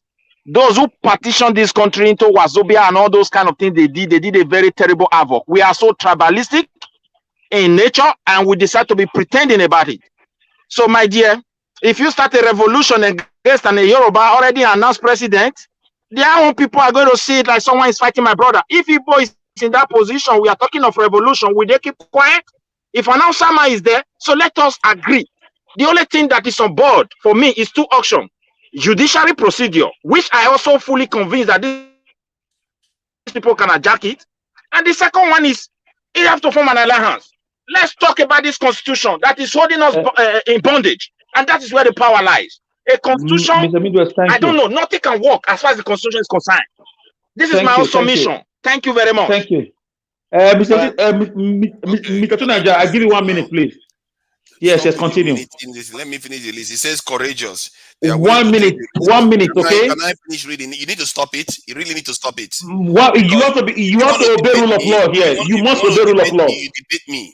You must obey rule of law. It's not being a dictator. No. You have to be responsible and allow me to read something that is very important. It's not even. You are being rude right now. You are being rude. Please. You are actually being rude by telling me to take 1 minute. I'm in charge right now, and you have to obey me. So continue. You have 10 seconds. You see Nigeria wahala. When I see Nigeria wahala, you see Continue. He's trying to use up because he's cowardly. He cannot face me. He's trying to use the power. Continue. Mr. Majid, please meet yourself, please. So I'm trying to give people information that is very, very important here. So that you understand where we are right now. It says courageous. They are willing to take risks, stand up for what they believe in, even in the face of opposition and adversity. They are not afraid to speak out or take action. Then this is collaboration. They are willing to work with others and share their passion and commitment to the cause. They are open to new ideas and perspectives and value diversity of opinion. Strategic. They are strategic in their approach to promoting the cause, using tactics that are most likely to achieve their goals. They are flexible and adaptable, willing to adjust their strategies as needed. Selfless. They are motivated by a desire to serve the greater good rather than personal gain or recognition. They are willing to make sacrifices and put the needs of the cause above their own interests. That is some of the things that I read here. This is the thing I've been talking about, and I didn't read this even. I've been talking about all this. You have to focus on the greater good. It's not about the individuals. Okay, Tunaja, are you done now? Go ahead. Okay, you are. Okay, I don't want to answer you now, so that you will not say I'm a dictator. I want Evis to come later, so that I'll have time to really address you, because I can see that there's a mindset problem here. Now, come on, deal with me. No, there's a mindset, because I cannot. About you. The people you are reading book for, they are a set of animals in human form, set of political animals who are busy, who are listening now, who are busy listening now, listen, who are busy destroying the rule of law, who are busy killing their citizens, who are busy looting the nation dry, who are busy using religion to divide and invade and rape farmers, who are busy shutting down every vital facility of the nation that make human existence. So the things you are reading, I don't understand who you're going to read these things for. When leaders are bent on killing their citizens at Lekki Toll Gate, killing Deborah broad daylight, burying the matter up till now, I don't know what facts you have to confront me. Anyways, let me go to Madam Rita. Thank you. Thank you very much, Sir Alex. I didn't learn anything to Nigeria. All the things you said and you read, I didn't learn anything from it. Going forward, I believe it's a woman that would end all this charade going on in Nigeria. It will be a woman. I don't know who that woman is, but something tells me it's going to be a woman. It doesn't mean that it's the woman that's going to be the president or when, but something is going to give, and the woman will be the catalyst. I might be wrong. I might be right. Only the Almighty knows. The other day I was watching something on Netflix. Maybe you guys should watch it. It's called the Martha Mitchell effect. And it talks about a very brief history about Martha Mitchell. Her husband was I think he was the secretary to Richard Nixon, who was a former president of the United States. And what led to Richard Nixon resigning was because of what Martha Mitchell did. She brought him down. And it is a term used, I think it was coined by somebody that was doing a research in Harvard or so. And then Martha Mitchell effect is when somebody is continually talking about something to the people, and then she's being responded like she's mad, or she's telling a lie, or she has some mental instability. But in actual fact, it is found out that everything that she said was true. And that brought down Richard Nixon under the Watergate, scandal. Going forward, there's one of our speakers mentioned that a parliamentary system of government, is what Nigeria needs. Sometimes when I hear comments like that, I just feel like it's hanging in the air. It's like in space. It's just hanging. It has no direction. And the reason why I say so, when you bring such suggestions, it doesn't. It's not in tandem with what is going on now. So that's why I say it's hanging. It's a good suggestion, but it's hanging. It's not in tandem with what is happening in Nigeria present day.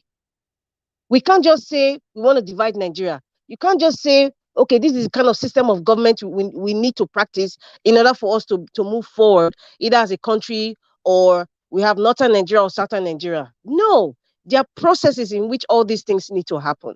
How does your suggestion marinate into what's going on now? First of all, I believe when you talk about alliances, you cannot, I don't know, Tunaja mentioned that he wasn't specific. And because of all the comments he was making, I am assuming that he's telling me, or the obedience, or the larger population of Nigerians to be allies to the people who are destroying Nigeria. I don't know, because he wasn't specific. Now, when you want to make alliances, like-minded people, like-minded objectives. You have just been specific. You said like-minded, but you are still not specific. Are you telling me that I should be like-minded with Bayo and Oduga? I should be like-minded with FKK.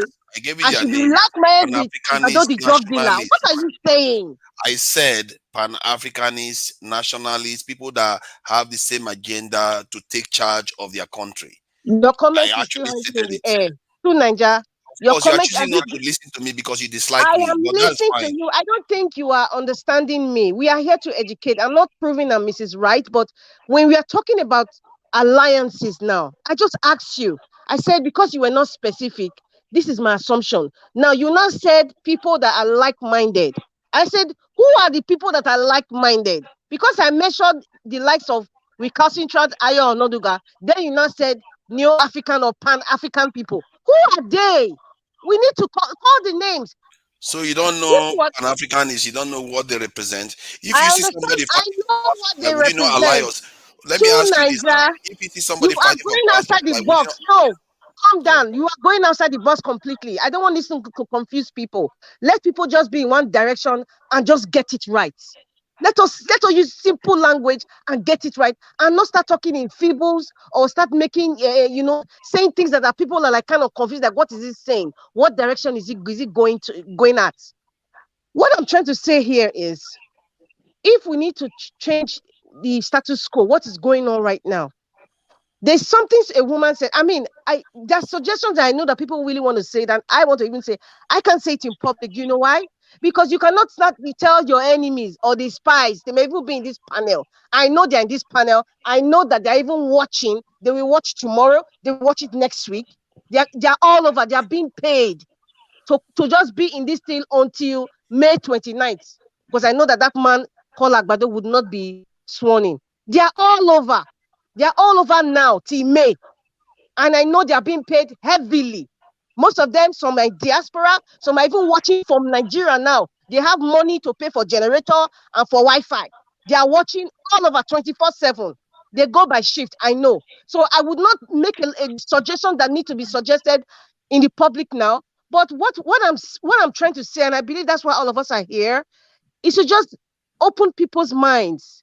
It will make to allow people, let the scale fall from their eyes. Open your mind.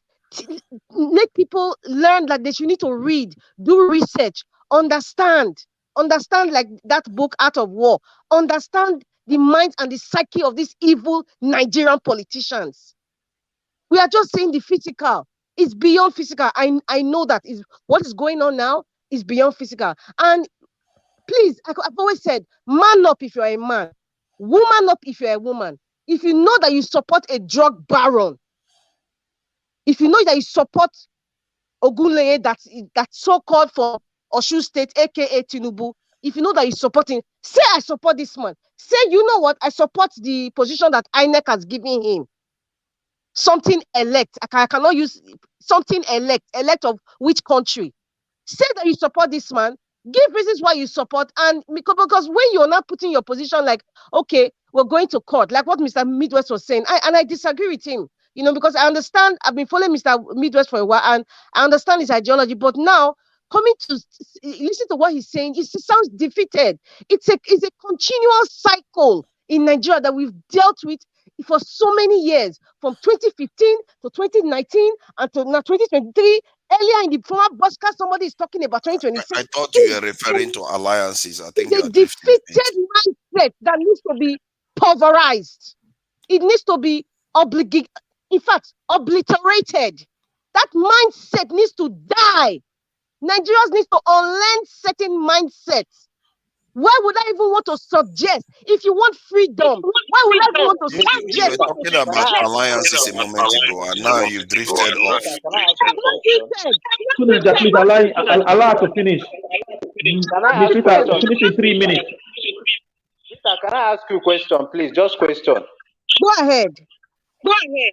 You have been speaking here, and I haven't seen you make any suggestion on how we can be able to leave this position where we are Excuse now. me, sir. I think that you are very new in this channel because I have made suggestions in the past. Maybe if you go and watch. Somebody TV is on. My voice is echoing. Could you mute yourself, please?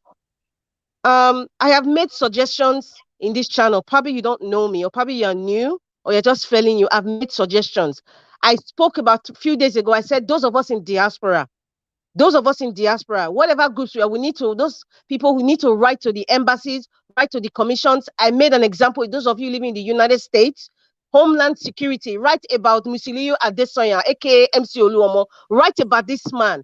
You know, if he has a green card, your job is to go and no, please, you are leaving my hold on. Let her round up in 3 minutes. Your own forefathers. Hold on. Let her round up in 3 minutes, please. I am responding to what that the question one of the panelists asked me. That's why I went there. I'm just telling him about maybe he doesn't really know me, this channel. Now going forward, I do not believe in if you want to talk about alliances, please, we cannot be allies to the people destroying Nigeria.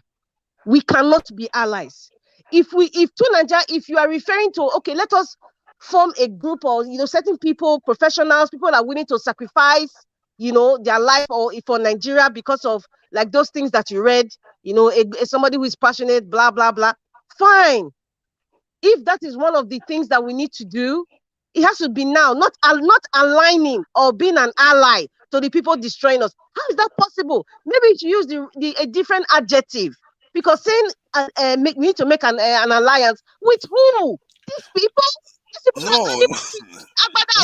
They will not ally with you. They will destroy you. They are your enemies. Why would I want to ally with my enemy? Alliances are formed by people that you have shared goals with. That's how alliances work.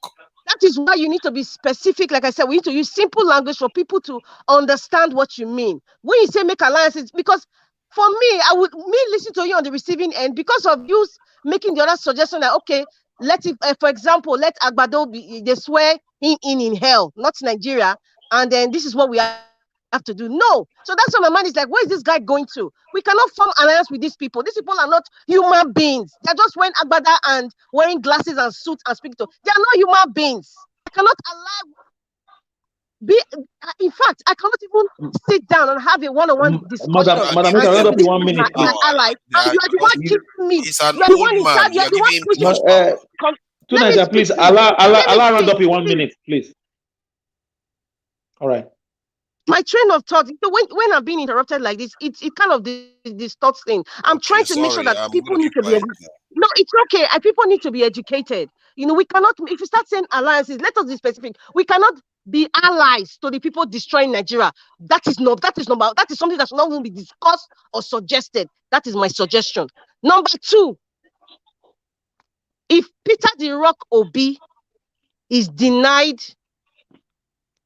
judgment from the corrupt judiciary, I would say corrupt, yes, but because we are under a constitution and he's following due process, I am watching. We are waiting. But if he's not declared the winner, or at least let them address every single process on how they arrived at Mikano being number 2 and Agbado being the number 1. It has to, because it is a plan, because eventually what I see is going to happen is this judiciary, what they are planning, Mikano has been silent now with his Scrooges. Like Dino Melai. The reason why they are quiet now because they know that the cheating was unprecedented. And thank God for social media and thank God for the internet.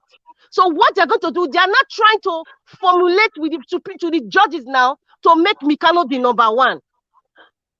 That is what I am seeing. That is what I feel. Because Thank you, Madam Rita.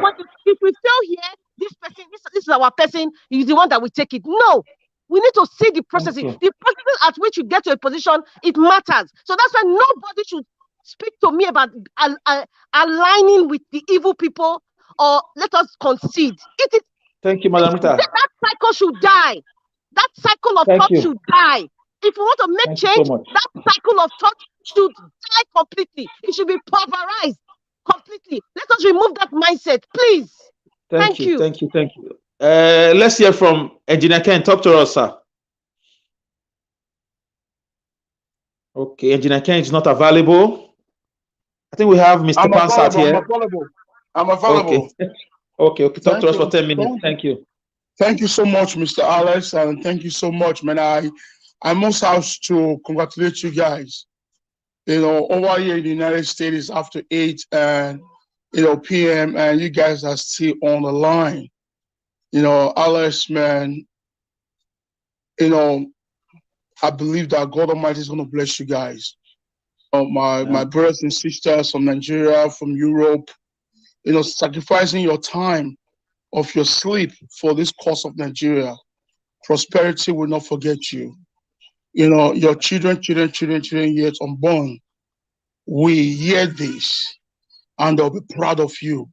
That my father, my grandfather, my forefathers, my foremothers, they stood up for a better country, for Nigeria to be great again. My take in all this bullshit that has been happening in Nigeria is this. What Nigeria is due for is war. We either take it or we leave it. The only thing that can change Nigeria, the only thing that can bring those mental deranged political ancestors that are holding the prosperity of that country down into their own pockets. The only thing that can take them out is war. That the war that will kill them, them and their family. That's the only way. Without that, revolution is not going to take place. It will never take place. We also saw what happened in Lagos. We saw what happened in every state. We also saw what Wike did. Bola Ahmed Tinubu was always in London. Almost every month he flies to London. Then that now brings in a red alert that is telling us that British has hand in this thing. I must tell us today, the reason why the British having a big hand in the Nigeria politics is because of the war in Russia and the war what they call it, the war in Russia and also the war in Ukraine, because Ukraine is the one supplying flowers. Ukraine is supplying flour to every European country and even here to America, and Russia gives them oil. So right now they are short of oil. So the only country that has enough oil that they can get at any time is Nigeria. And guess what? They know that the Nigerian elites, that they are so corrupt. So the only way they can get cheaper oil through the back door is to bring someone like Bola Ahmed Tinubu into the system. Yes. Mr. Ken, yes. Let me just also add this one to you. I cannot see why they quickly, for the past almost 2 years before election, a year plus, they open all sorts of portal for brilliant Nigerians to leave the country. People that could have talked, people that could have dictated things. They open all sorts of nursing program, education program in UK, everything. They let Nigeria jackpot to weaken the country the more. It's beginning to make sense now. Thank you. Continue. Thank you. You remember I said all these things before. I speak about it, but most people doesn't understand where I was going to. The reason why they open all those doors, is for them to take our people. Is they are showing us love as if maybe they're truly genuinely loving us. They're not truly genuinely loving us. Just watch. By the time their political godfathers comes in, by the time they swear into the in a year, 2 years from now, they'll start deporting those people back to Nigeria. Trust me, that is what they're going to do. Every British colonization country, every British country that is under the Queen, like Canada, like Australia, like New Zealand, they open the same door for them to take Nigerians in, because of what they're about to achieve from Nigeria government. That is why God Almighty, the creator of the whole world, will keep on blessing the United States. The United States of America does not condone into this kind of nonsense. We don't do that. So they open the door to steal your people and you bless them. So wow. What? They open the door to steal your best minds from preventing your country from developing, and you bless them? Nobody is blessing them. We are just identifying those loopholes now. America. Yes, of course. America didn't do that. America didn't do that. America did not relax their laws. It's still very strict. Actually, a lot of Nigerians went to America too. I saw but it's not as easy. It's not as easy as UK became last years. Mr. Tunaja, you are right. Just recently. Mr. Tunaja, you are right. But UK made it easier, 100% easier over 1 year and 6 months now. It's been very easy. Trust me. For the past 10, 15 years, if you are a nurse anywhere in the world or a doctor anywhere in the world, if you apply to come and study here in the United States, you must have to do the exams. It is not free. If you pass the exam, they will give you a visa. You must have to. But the British was all door in, no examination, nothing. They said it was because of Brexit, but now it's beginning to make sense. It's all a ploy. This is what they did because of oil, because of flour. Do you know that? You know that they have given Dangote the license to import flour? That is why flowers are very expensive now in Nigeria. That is why Dangote is going more on cassava, because they're making cassava flour and potato flour. You know, more hunger is coming to Nigeria. You know, if Nigerians are hearing me today, you have to start farming. If you have a little backyard in your house, start planting, because more hunger is coming. Tinubu is bringing more hunger, more starvation in that country, because these guys don't care. These guys, they are monsters. Your tears bring them joy. Your hunger bring them happiness. That is who they are. That is why the whole world, the other day, I was watching CNN. You know, there was a CNN TV that really revealed the Nigerian politics, that shows how the election went throughout the from the presidency down to the Senate and down to the House of Rep, and even down to the gubernatorial election that happened on Saturday. CNN revealed everything. There was no call from any American president or senator to Nigerian government to thank them or to praise them or to tell them you are welcome, you did well. None. Because they watch all these things. You know, the same British ambassador to Nigeria that was on that she was there on ground. She saw everything. Everything. She took part in the process of ringing that election. That was why she was the first person to congratulate Bola Ahmed Tinubu. It is a shame to the British Empire. You know, if I have my way today, I will. No, Ejina K, please, you don't do this.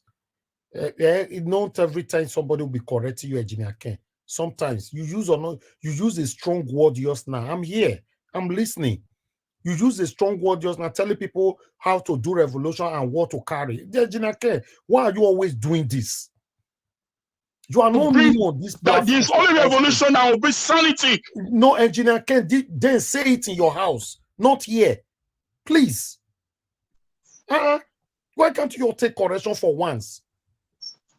Now you are insulting the British government. If you have your way, they come in now, you say something that was the cause of this problem. They are the cause of this problem. But you can't say it here. Say it in your house, or borrow another platform to say it, not here. Please. You don't know the rules of YouTube. Follow the rules. You for the past 2 years now be correcting you. You don't take correction. More than 2 years, Elvis. We've been married now for over 3 years plus.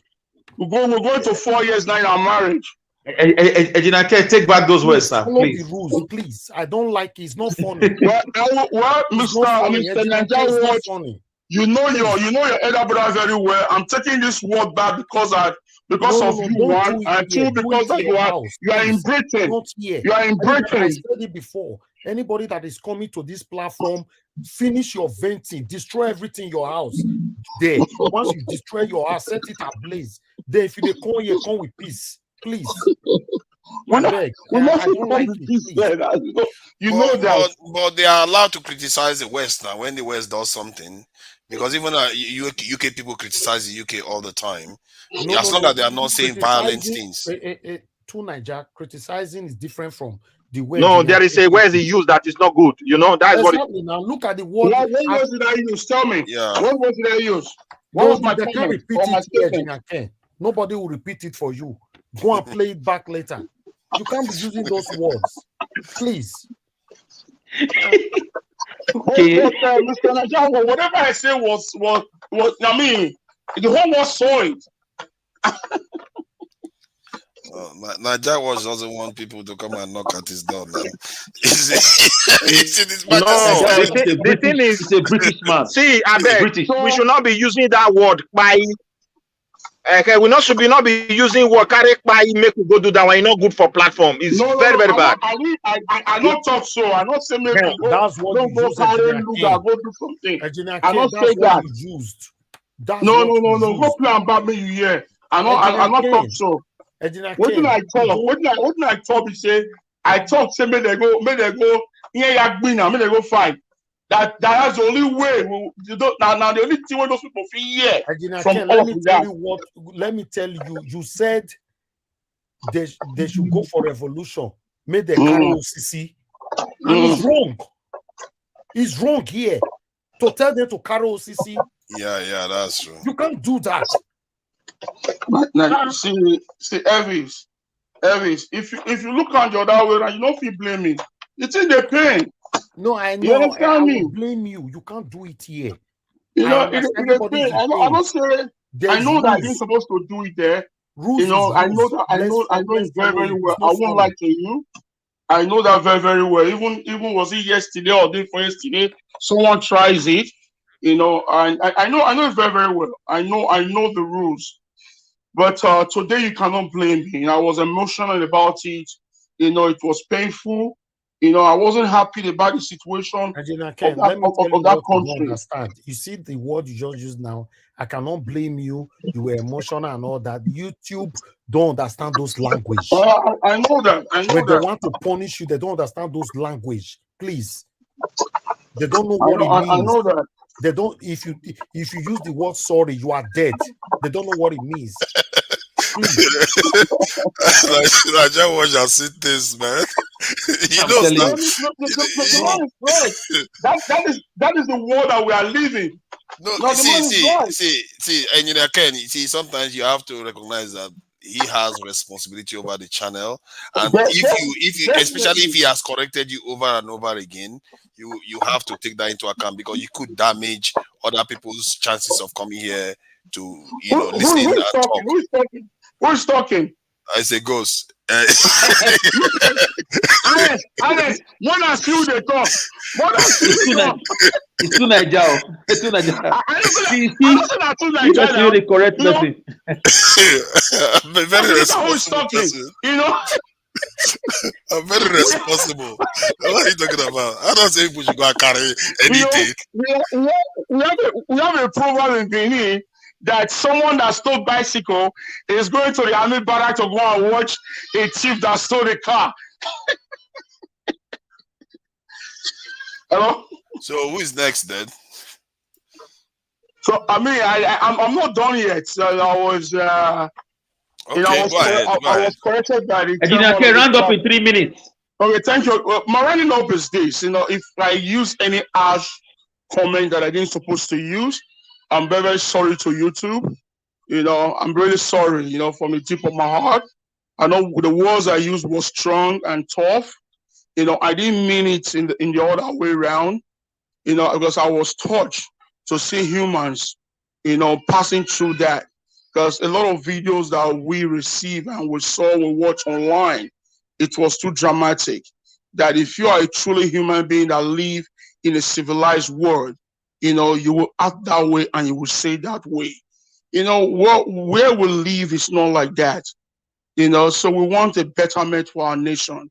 So if anyone that has that power, to change the course of the narrative of our country, to change the Nigeria country to become a better nation, if you are hearing me right now, regardless about where you are, swing into action, change things. If you can stop them for them to stop stealing money in Africa, in Nigeria, bring it down to your country. If you can probe them, do so. Do anything to make that country right. Because if you don't, very soon the thing is going to escalate down to where you are. You know, we have lost so many young men and women in the Red Sea, in the Black Sea, in the ocean of Libya, you know, down to Europe. So many lives have been taken in Agadez, you know, in the desert. So many young men and women, thousands, if I'm not be up to about millions, you know. So it's so bad. It's so bad that if you are a truly human being and if you are being created by God and you see this and you hear about it, people talk about it, you watch it live, you know, you will feel bad about it. Because whatever that we are doing right now, we are not doing it because that we don't have things to do or we don't have our own time. We are sacrificing our time, our moments, our family, our beds to sleep for this cause. Please, YouTube, I'm really sorry. For real, I'm really sorry. Ninja Watch is a very nice guy. He's a brother of mine. Thank you, Engineer Ken. Thank you so much. Thank you so much. Mr. Engineer Ken, thank you. I'm seeing Mr. Pansat. I'm also seeing Makeup in Time with Julia. So please, Mr. Pansat, let me quickly allow Makeup in Time with Julia. If you are there, please talk to us. Makeup in Time with Julia. Who is behind that name, that long name? Okay, Mr. Pansat, please talk to us in 10 minutes, sir. Thank you. Mr. Nigeria Wash, if you want to take over the show, let me know. Because I saw you coming up. Okay, talk to us. Hello. Sir. Hello. She's saying hello. Can you hear me? Yeah, Mr. Pansat, please hold on. It's like she's 13. Can you hear me, everyone? She's like 30 seconds behind us. Loud and clear. Hello. Yeah, go on, man. Yeah. Oh my God. No one can hear me. I can't hear Loud you. and clear. We can hear you. We can hear you loud and clear, man. Go on. You have 10 minutes. In fact, 9 minutes now. Hello. Okay. It's like you have to go out and come back. But I can't hear anyone. Let me use guys, can you hear me? Let me use Mr. Najawa's word. We are hearing you. Log in again, man. You having issues with your network. I can't hear anyone. I don't know what is wrong with my phone. Oh my God. I think I have to remove it. Oh, sorry, I cannot. I don't have that power. Mr. Pansat, please. Can you talk to us now? Christ. I think Hello? Elvis can hear. Hello. I don't know what he could do to help. I can't hear anyone. Loud and clear. I'm sure they are responding to me, but I can't hear myself. I can't hear anyone. Hello? That's network problem. You have to. Okay, how do we get to this woman now? I can't. Here for 1 hour 30 minutes. She's oh my God, 1 hour 30 minutes. Oh my! I cannot. Mr. Najawa, please. Mr. Najawa, please come and remove her and bring her back. Everybody mute yourself, please. Somebody is talking. Let's pay attention to the person who's talking. Make up in time, please. Can you hear me? Yeah, we can hear you, Elvis. Can you remove makeup so she can come back in? It's coming from somewhere. Pansat is you. Yes, I can hear you now. Hello. Okay, go ahead, madam. Talk to us. Good evening to you. Oh my God. Do I have to put the volume on the TV? I can't hear them. But we can hear you. I can hear you, madam. We can hear you. I just can't hear anything. Why? My phone is on. Oh my God. Been here for 2 hours, 12 minutes. I can't hear anything. Okay. I don't know what else I need to do. Madam, yeah, we can hear you. If you can't hear us, then you need to log out and come back again. Madam, you need to log out and come back again. Say something. If you can't hear us. Hello? Hello, we are hearing you. What's wrong with the microphone? Yes, it's your fault. I have on the speaker, not your microphone. Come back again, madam. Hello? She can't hear you. Maybe look, you can remove her. I can see myself on the TV. And then she'll come back in. Oh my God.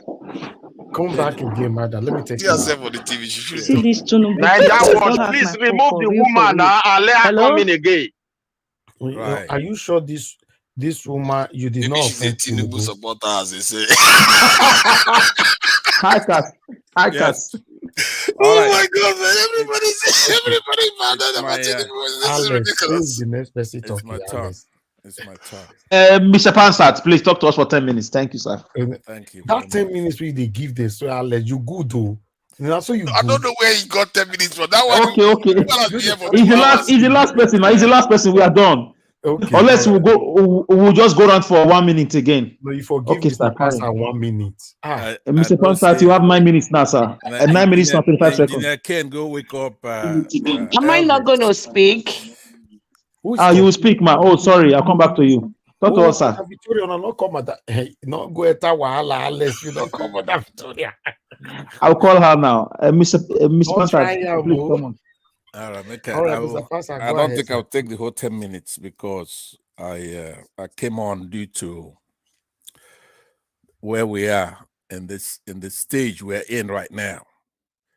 Mr. Tunaija, some of my remarks are gonna be both what you've said here and what you said elsewhere. But I rounded up to say that it appears that you are serious about developing our country, which is a good thing. There's nothing wrong with developing our country. Like I said to you a couple of weeks ago, our dignity is not in our buildings or lights. We have to rescue our country. We've been through, the election is over now. But it's clear that they are not obeying the Constitution or the Electoral Act or the section, the clause 38 that's supposed to guide the election. Now, first of all, I want to know from you, do you agree that INEC is not going according to the guidelines, procedure and guideline that they put out there, and that they have not, or you agree with that? Do you agree that the election is flawed and the person who won the election, would you go that far? You don't have to go that far. Do you believe that the person who won the election got the mandate, they've taken it away from him and given it to somebody else? I don't know that. You don't? All right. So, but you do agree, though, that they're not following the guidelines? Yes, that I know clearly. Okay. So what is it that you disagree then with INEC? Do you disagree with INEC at all with the February 25th election? Yes, I disagree with INEC with a lot of the things that they did. All right. So now all our efforts and concentration is to correct that wrong. We don't care about developing the country for right now. When we're here, when I'm here, I speak for myself. I'm here to make sure that Tinubu and Shetima do not become the president and vice president of Nigeria, because that is not what the people decided on the 25th. However, there is a process to lodge that complaint, and our candidate is undergoing that process to go to court.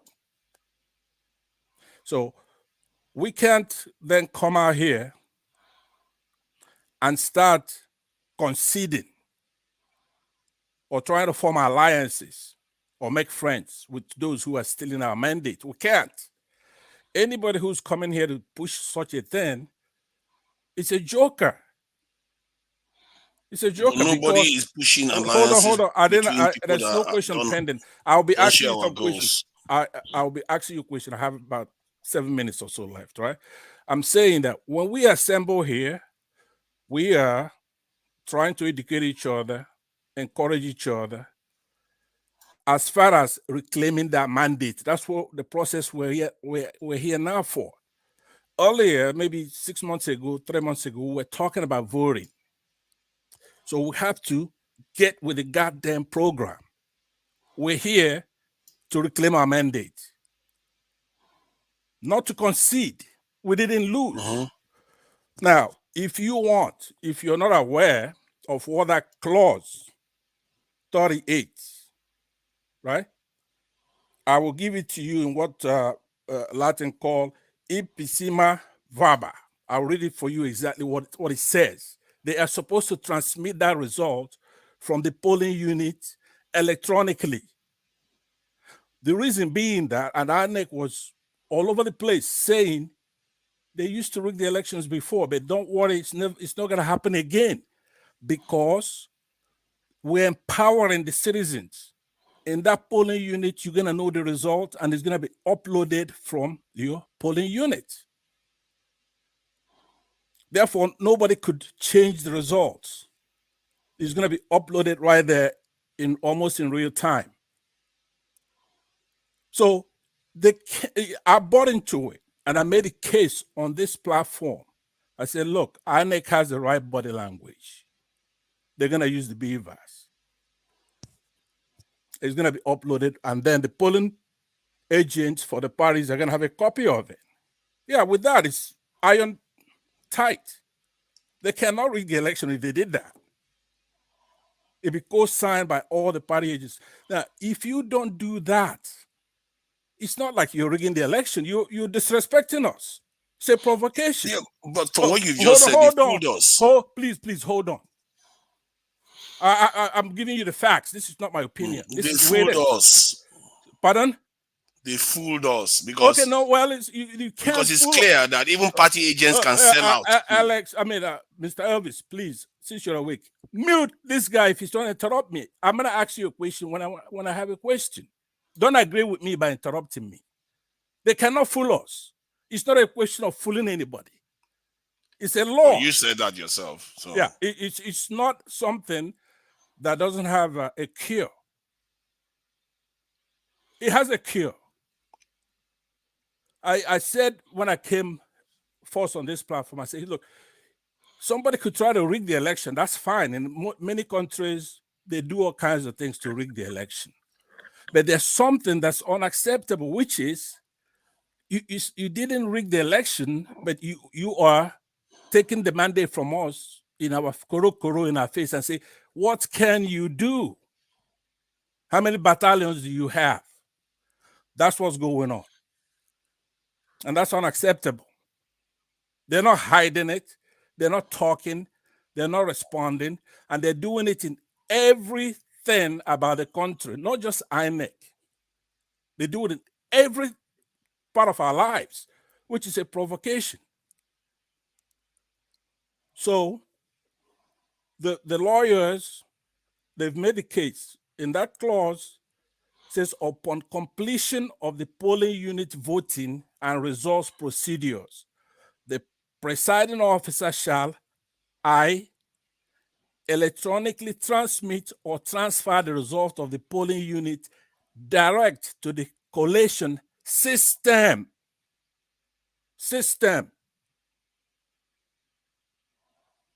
You have to do it. Now, on the 17th, this was tested in the courts. They sued INEC, and the judge ordered them. Let me see if I have the case number on that. It's FHC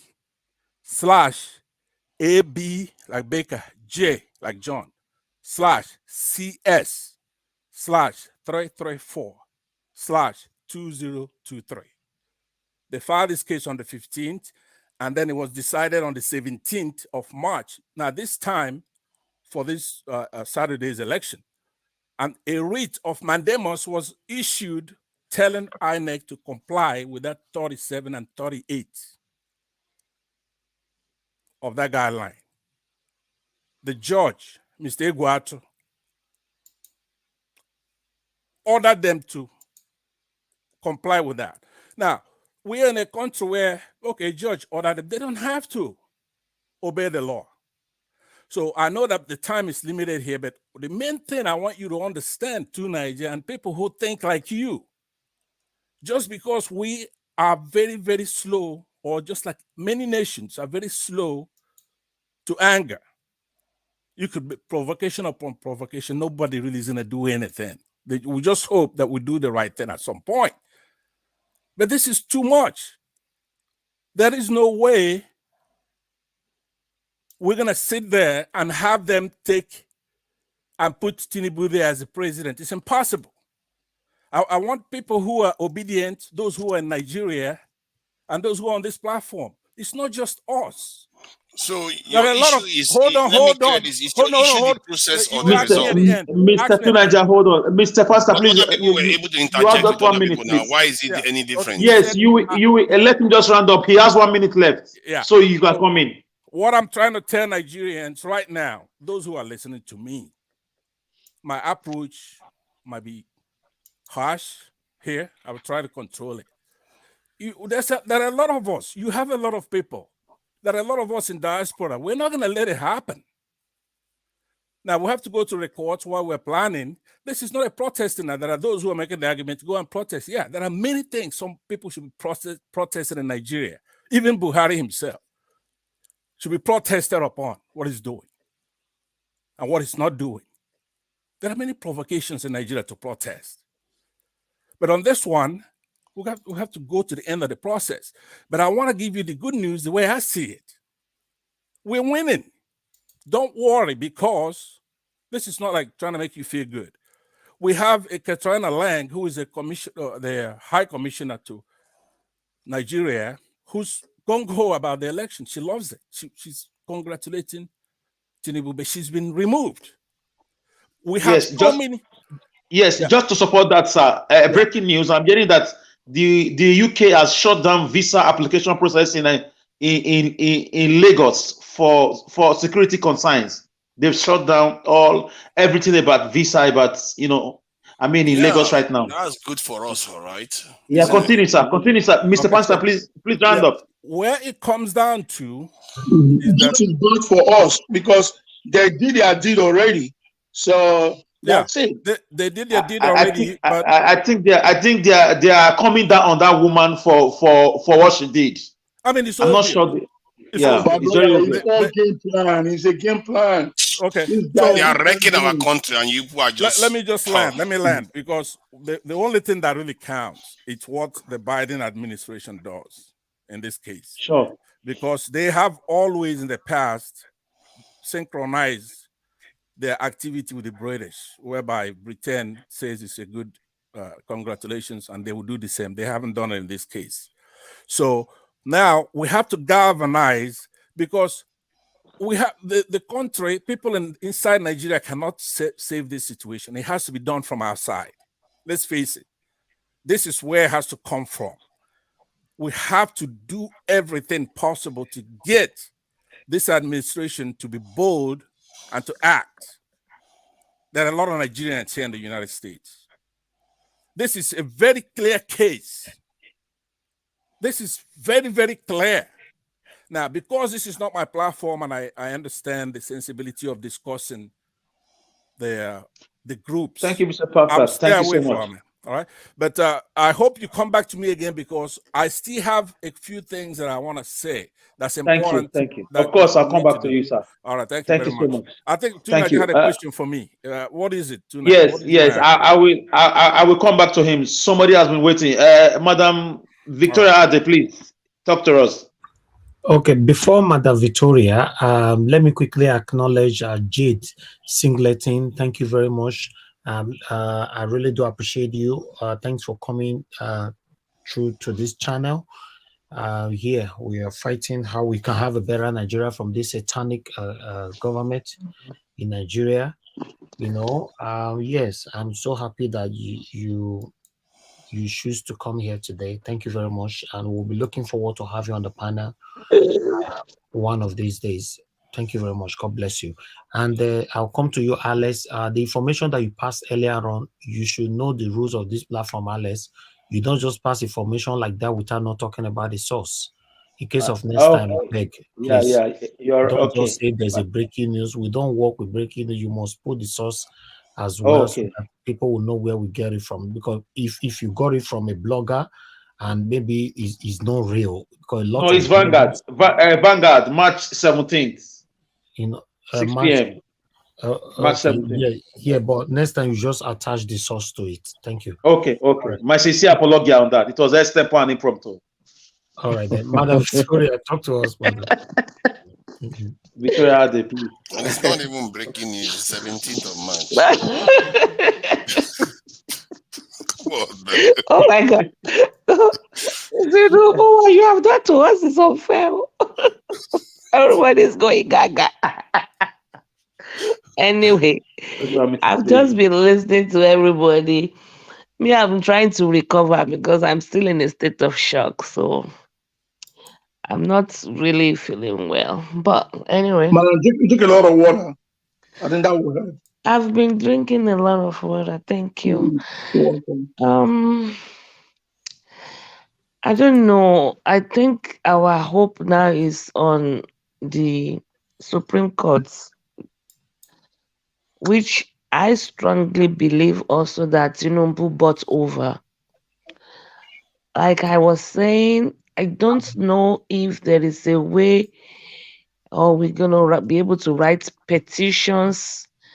We need some kind of interventions. I think someone said nobody can come from the outside to help us out. But everybody is crying. I know in Plateau State, a PDP won, but the whole state is in jubilation. Jubilation. If that was Peter Obi's win, I think the whole Nigeria will be in jubilation like that. In fact, the whole world will be jubilating. And I don't know the rate at which this do or die affair is going. I'm not sure what's going to be the end point.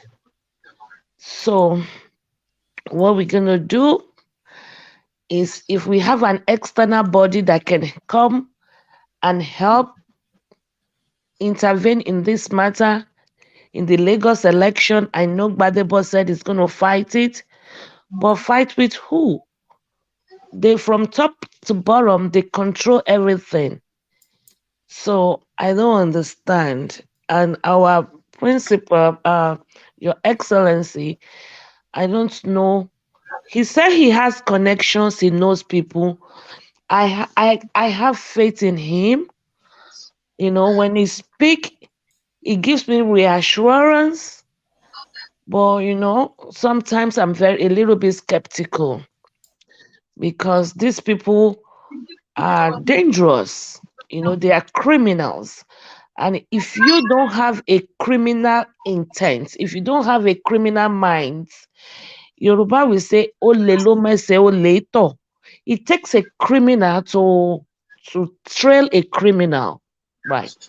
And if he's not a criminal-minded person, and I don't think Mr. Obi knows how to play hardball. And I said this earlier, that his legal teams, I think I used the wrong example by saying someone like Dino. Maybe I should have used someone like Rufai. He needs someone. They don't need someone that is meek and easygoing. People like that, criminals easily overpower them. Not that they are right, but because of their aggressiveness, they seem to outshine them. So you really need some people that are firm, that are really. You guys think I'm not making sense, but it is the truth. I mean, I've been to court so many times, not because I had cases, but because I have a lot of lawyers in the family back in Nigeria.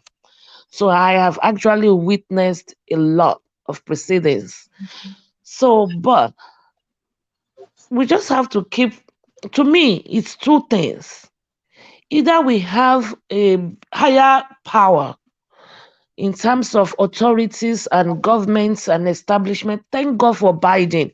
I know, unless if Biden did not watch the election, he will never call. Because Biden is an upright man all the way to the core. And he is a middle class person. He is for the people.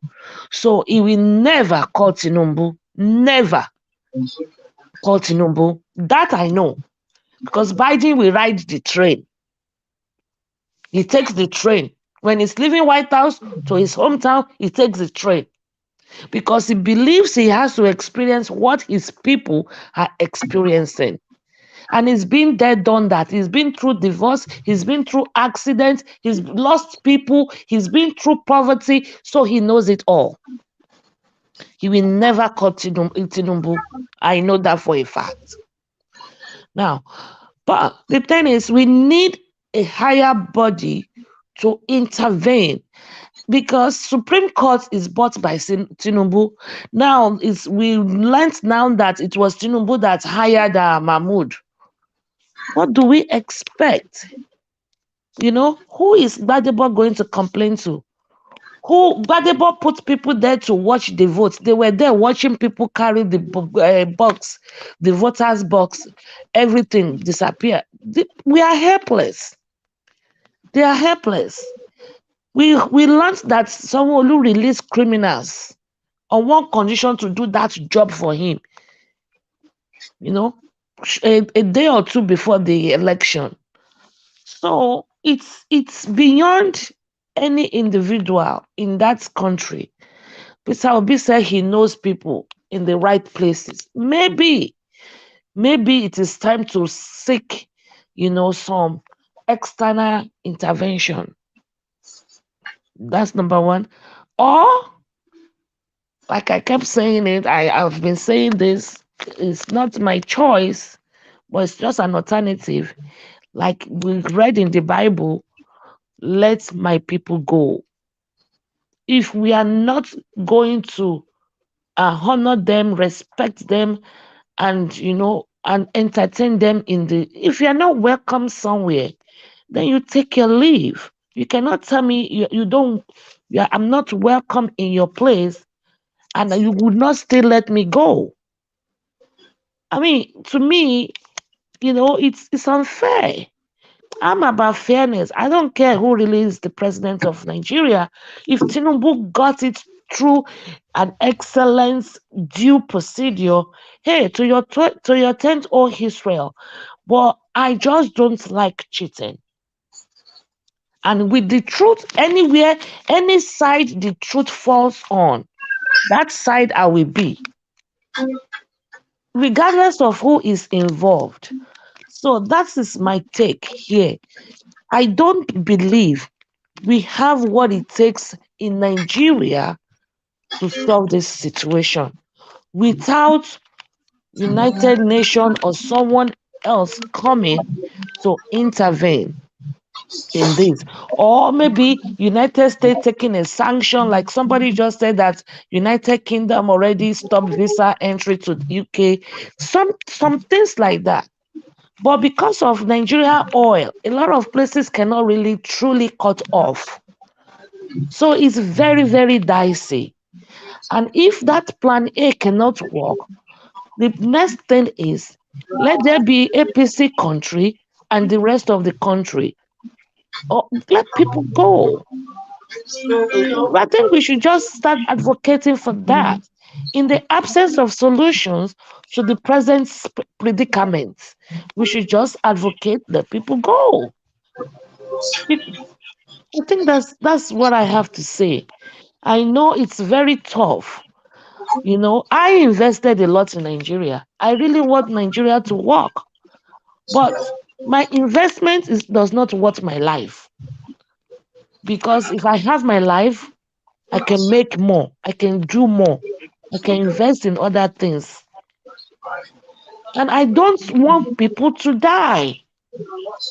You know, I don't want people to keep dying. Sorry, you have 1 minute now. So round up. Thank you. So I cry when I see a destiny wasted.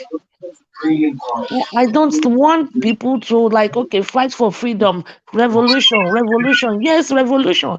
If we have fair government, if we have fair authority, if the Supreme Court is fair and just system, yes, we carry ourselves to court. But when the court is already bought over, I mean, may God help us. Thank you. Yes, thank you. Please, if you are not talking, please mute yourself, please. The noise is coming. Mr. Najawash, are you there? You want to take over now, or we should do a 1 minute and close? A 1 minute. Yes. Okay. Yes. Let's do 1 minute round so that we can round up. But I didn't have my own 10 minutes to talk. I didn't have my 10 minutes to talk because I was moderating. No. Now you go talk last now. Or you want to talk now? Because yes, I will talk for 11 minutes. So let the first person speak now, Mr. Tunaja. It's your day. So Mr. Tunaja, carry on now. You have 1 minute. You try to keep I'm me still going to have another 1 minute. So I'm going to have another 1 minute. Yes, everybody, yes. Tunaja, start your 1 minute now. Yeah, the guy is scared now. Final He tries to submission. keep me as far away from me from himself as possible. Final submission. Everybody would have forgotten about me by the time he speaks. Your time start now. You have 10 seconds left. Like I said, we need to empower ourselves, and we need to take the bull by the horn. If we want to change stuff, we can't keep expecting other people to save us. We have to save ourselves, get organized, get empowered, and then you own the system, and you can determine what happens in it. And if we mean well for our people, that is what is going to happen. Thank you. Okay, nice one. Mr. Midwest people, can you talk to us? Yeah, what I want to say is this: people should not see my words like people should not be offended. You know, a mandate has been stolen, and you have to look at other world power. When Trump lost the election, he was not convinced. He believed it was stolen. What did he do?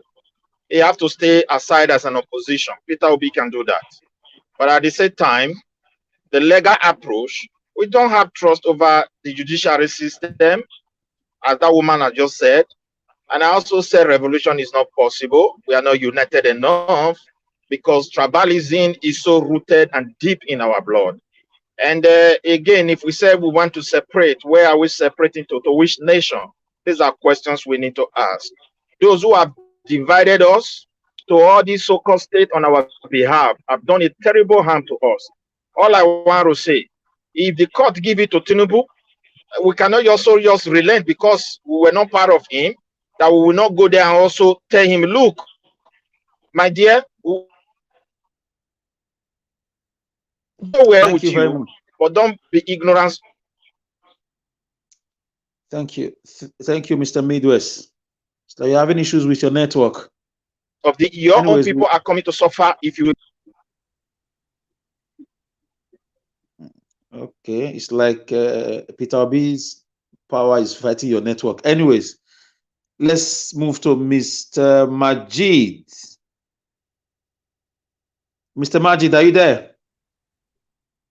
Okay, Mr. Majid is not there. Are you there? I'm here. Anytime I come, okay. Mr. Majid is not there.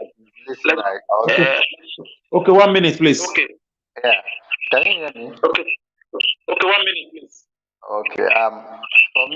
For me, I think what we need to do in Nigeria is to find a way to flush all those men out, if it is possible. But if it is not possible, we should keep pushing because Nigeria have to get better. We can't leave our children. We can't leave those things that is happening to our children.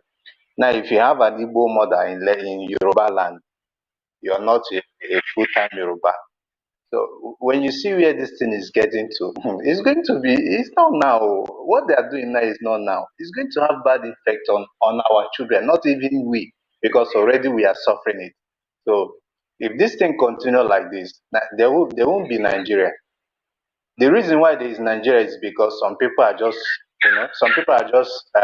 keeping quiet. Even when they push them hard, they decide to keep quiet. But there's a way you push them to the end of the war, and they can't take it anymore, and they will retaliate. Let's remember what caused the civil war first time. That was the level of impunity that happened. That was what led to civil war before. So don't let those politicians don't push people too hard. That's what I would say. Let them not push us too hard. Thank you so much. Thank you so much. Madam Rita, are you there, please? 1 minute. Yeah, I'm here. I don't have much to say, other than the fact that there's nothing like alliance with the devils. That shouldn't be something that should even come in anybody's thoughts. That's my suggestion. There's nothing like that. If we need to align with anybody or to have allies. We have to get people that in tandem with what our aspirations, are for Nigeria. So if anybody is saying we should align with this um, dark people, when I mean dark, I mean it dark in the spiritual sense, dark people, I do not agree with it. And we should take out that mindset of always conceding every 4 years. We concede and we say, okay, we leave it for God. That is kind of backward way of thinking.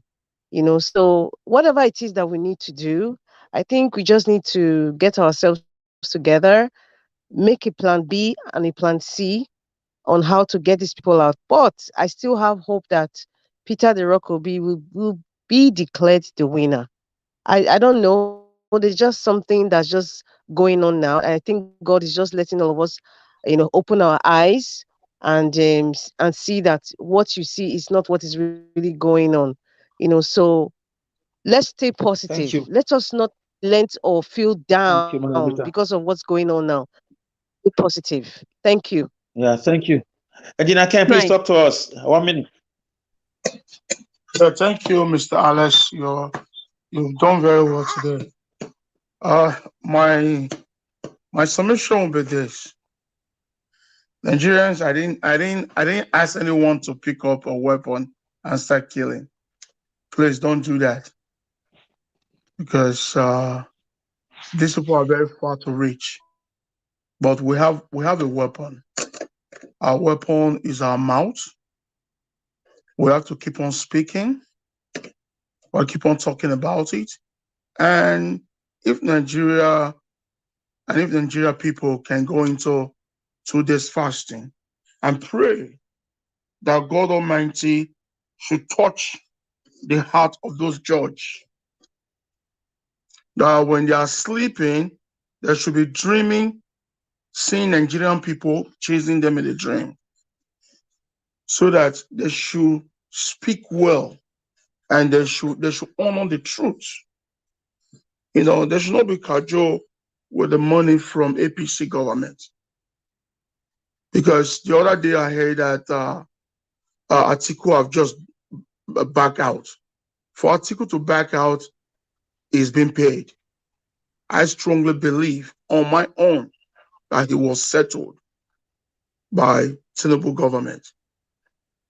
And I also believe that maybe Obi has been called for settlement, but he refused that he wants to go to court. And we all know that the judges and all of them belongs to APC. Thank you. Thank you, But there's Engineer nothing Ken. God cannot do. Let's keep on praying. Thank you. And mercy should flow. Thank you. Thank you. Mr. Pansat, please talk to us in 1 minute, sir. Yes, sir. Thank you very much. Like Engineer Ken said, you're doing a fantastic job, Mr. Alex. So basically, like Madam Rita said, there's no issue of forming any kind of alliance with the people who are behind Tinubu. They're not the kind of people that will hold on to any agreement anyway. They're in power for power's sake, like Buhari. So besides, we're not there. When people are talking on a platform or anywhere on TV, or even when you're doing anything, there has to be an audience. Who are you talking to when you're advising people not to pursue their right to go to court and get redress? You're not obviously advising people like Patutomi and Peter Obi and those people who fought hard and worked very hard for the Nigerian people to give up. They're not going to listen to that nonsense, right? So if you're addressing us or Nigerians, it's either you're trying to console us, give us cogent reason that makes sense. We're in the middle of a battle. Maybe we lost a battle here. We're in the middle of a war. It's not going to be easy to take power from these people. But they overdid it because we had perfect candidates for both president and vice president. That's rivals the best anywhere in the world. We had the standard, good people, near perfect. So it's going to be very hard to rig the election because many people went out there and voted. As you could see, they didn't vote for, I guess, the governors or whatever. For the presidency, a lot of people came out and exercised their right to vote. We had people come and watch that election. Thank you, sir. Let me conclude by saying that, they've rendered their verdict on that. They said the election did not pass muster. It didn't reach. Nobody who has any brain said that it met the expectations of Nigerians. So right now, we have to go the whole hog. We're not going to be assembling a bunch of people to come here to tell us to give up.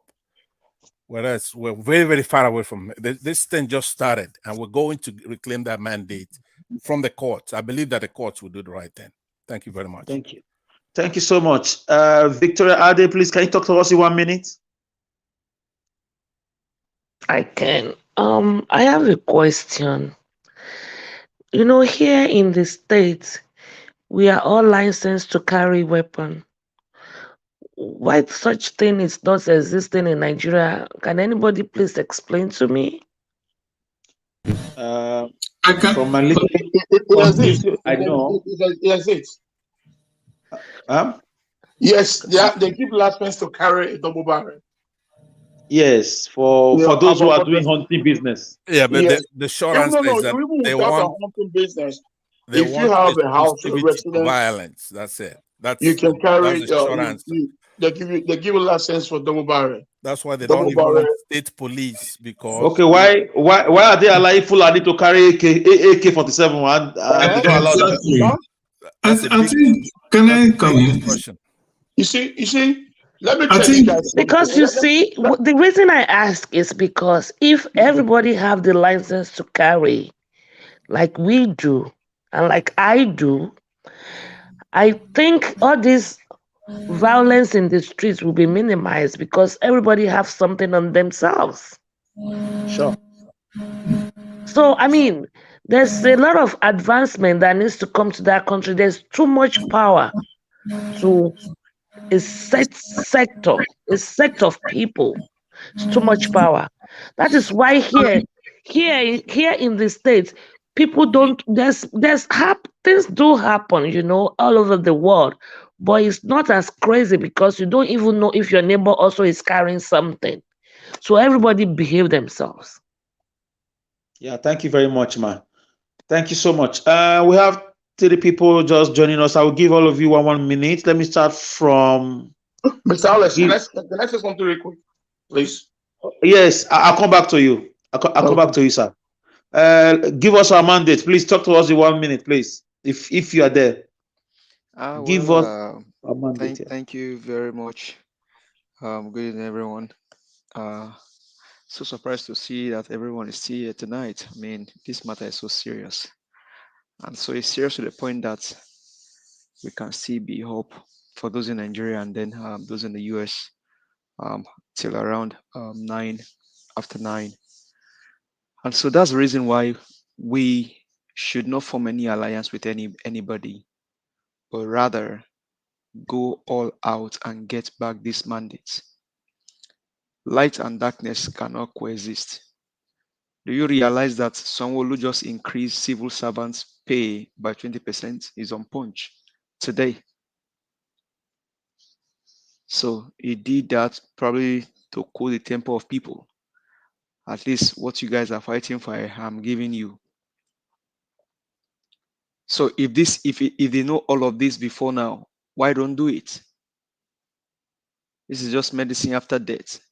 Hopefully the people of Lagos State will be wise to understand that this is just a way to tell you not to go do what you have to do to get the mandate back.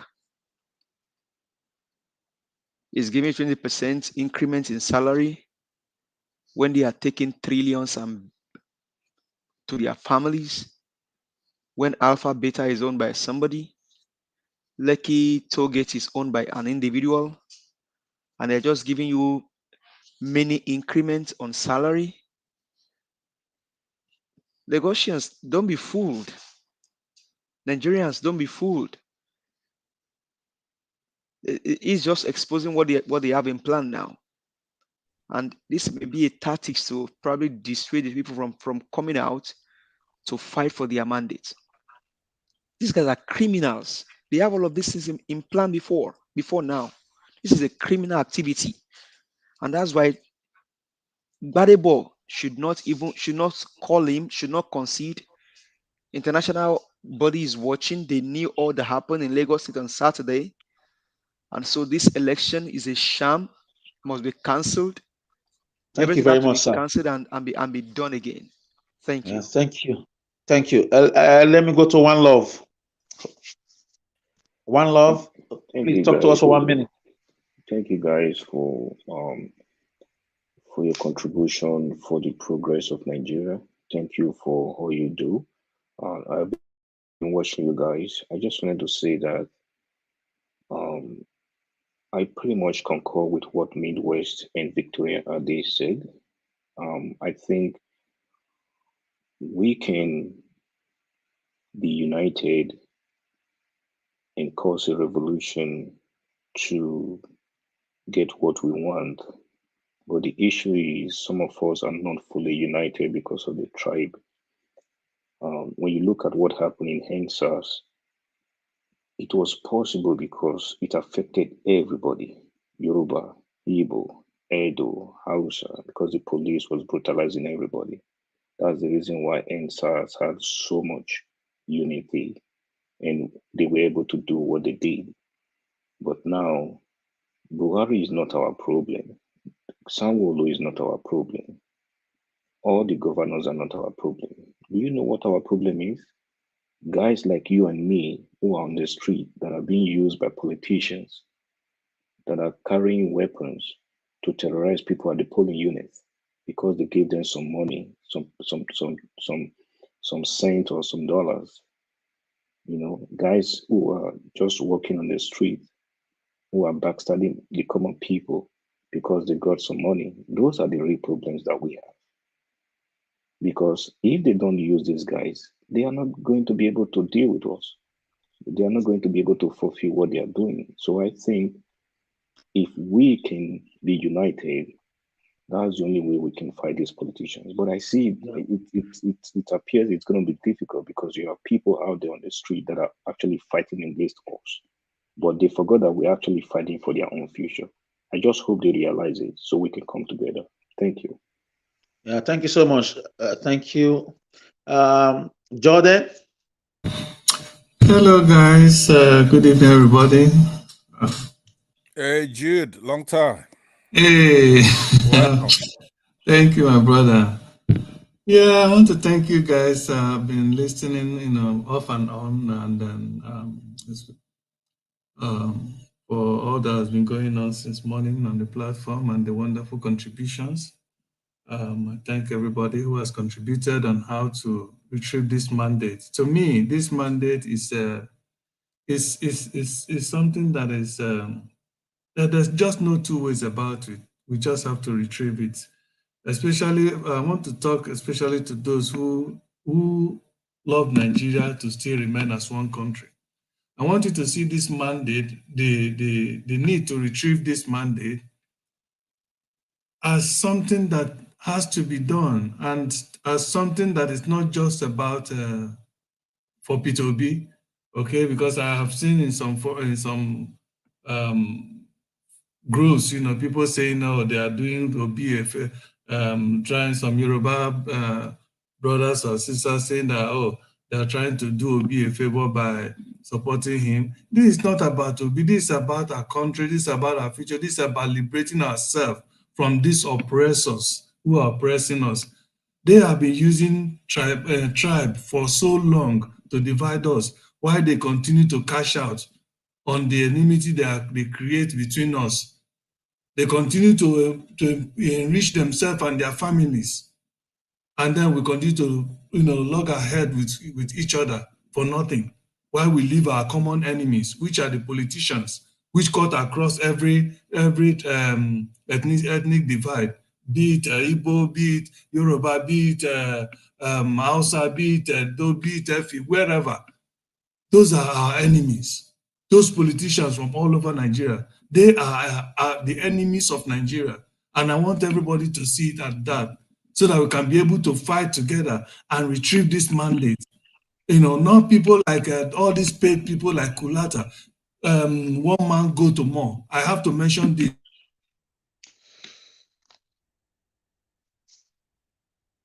Hello, it's like we lost you there. You're having signal issues. Oh, okay. Sorry, I mistakenly touched my mute. So what I'm saying is that we should not listen to these people that are some of these people on this platform. I have to mention this, like Kulata and one man go to more. Yeah. But we don't mention names here. But just continue, please. No, I need to call them out, because we need to be calling people out, okay, that are spewing out hate and poisoning people's mind. Not to Thank you so much. Thank you so much for your wonderful submission. Engineer Ken, you have 30 seconds. Hello, Engineer Ken, are you there? I'm here. Yeah, thank you very much. Thank you. What I have just to say, I wanted to reply that lady that spoke about weapons if they don't give license. You see, the problem is this. We from the southwest, southeast, and south, it is our governors that has that problem. They don't want to make that license to be available to everybody. In the north, you see them carrying weapons left and right. It's allowed. But when they come to the south and southwest, southeast, they'll still carry the same weapon. The police don't arrest them.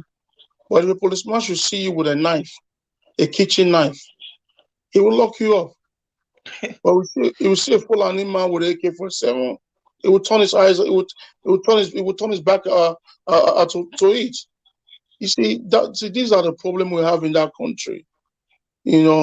So I believe that by special grace of God, that the judgment is going to be on our favor. Thank you, sir. Thank you. If we should go on the other way, we have to keep on praying for Nigeria, because it will not be easy. Thank you, Engineer Ken. Thank you. Loco P, you're just joining us. We are rounding up now. Please talk to us for 1 minute.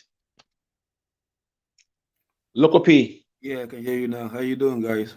Yes, you have 1 minute, please. We are closing now. Nice one. I just want to say something, right? You see, to beat these guys, I know it's not going to be an easy task, but I think we should also keep the fire burning. When I see people saying they've lost hope, that they've thrown away their PVCs, I think this is just an act of you being a loser. I mean, you fight one, you lose, doesn't mean you're not going to win tomorrow.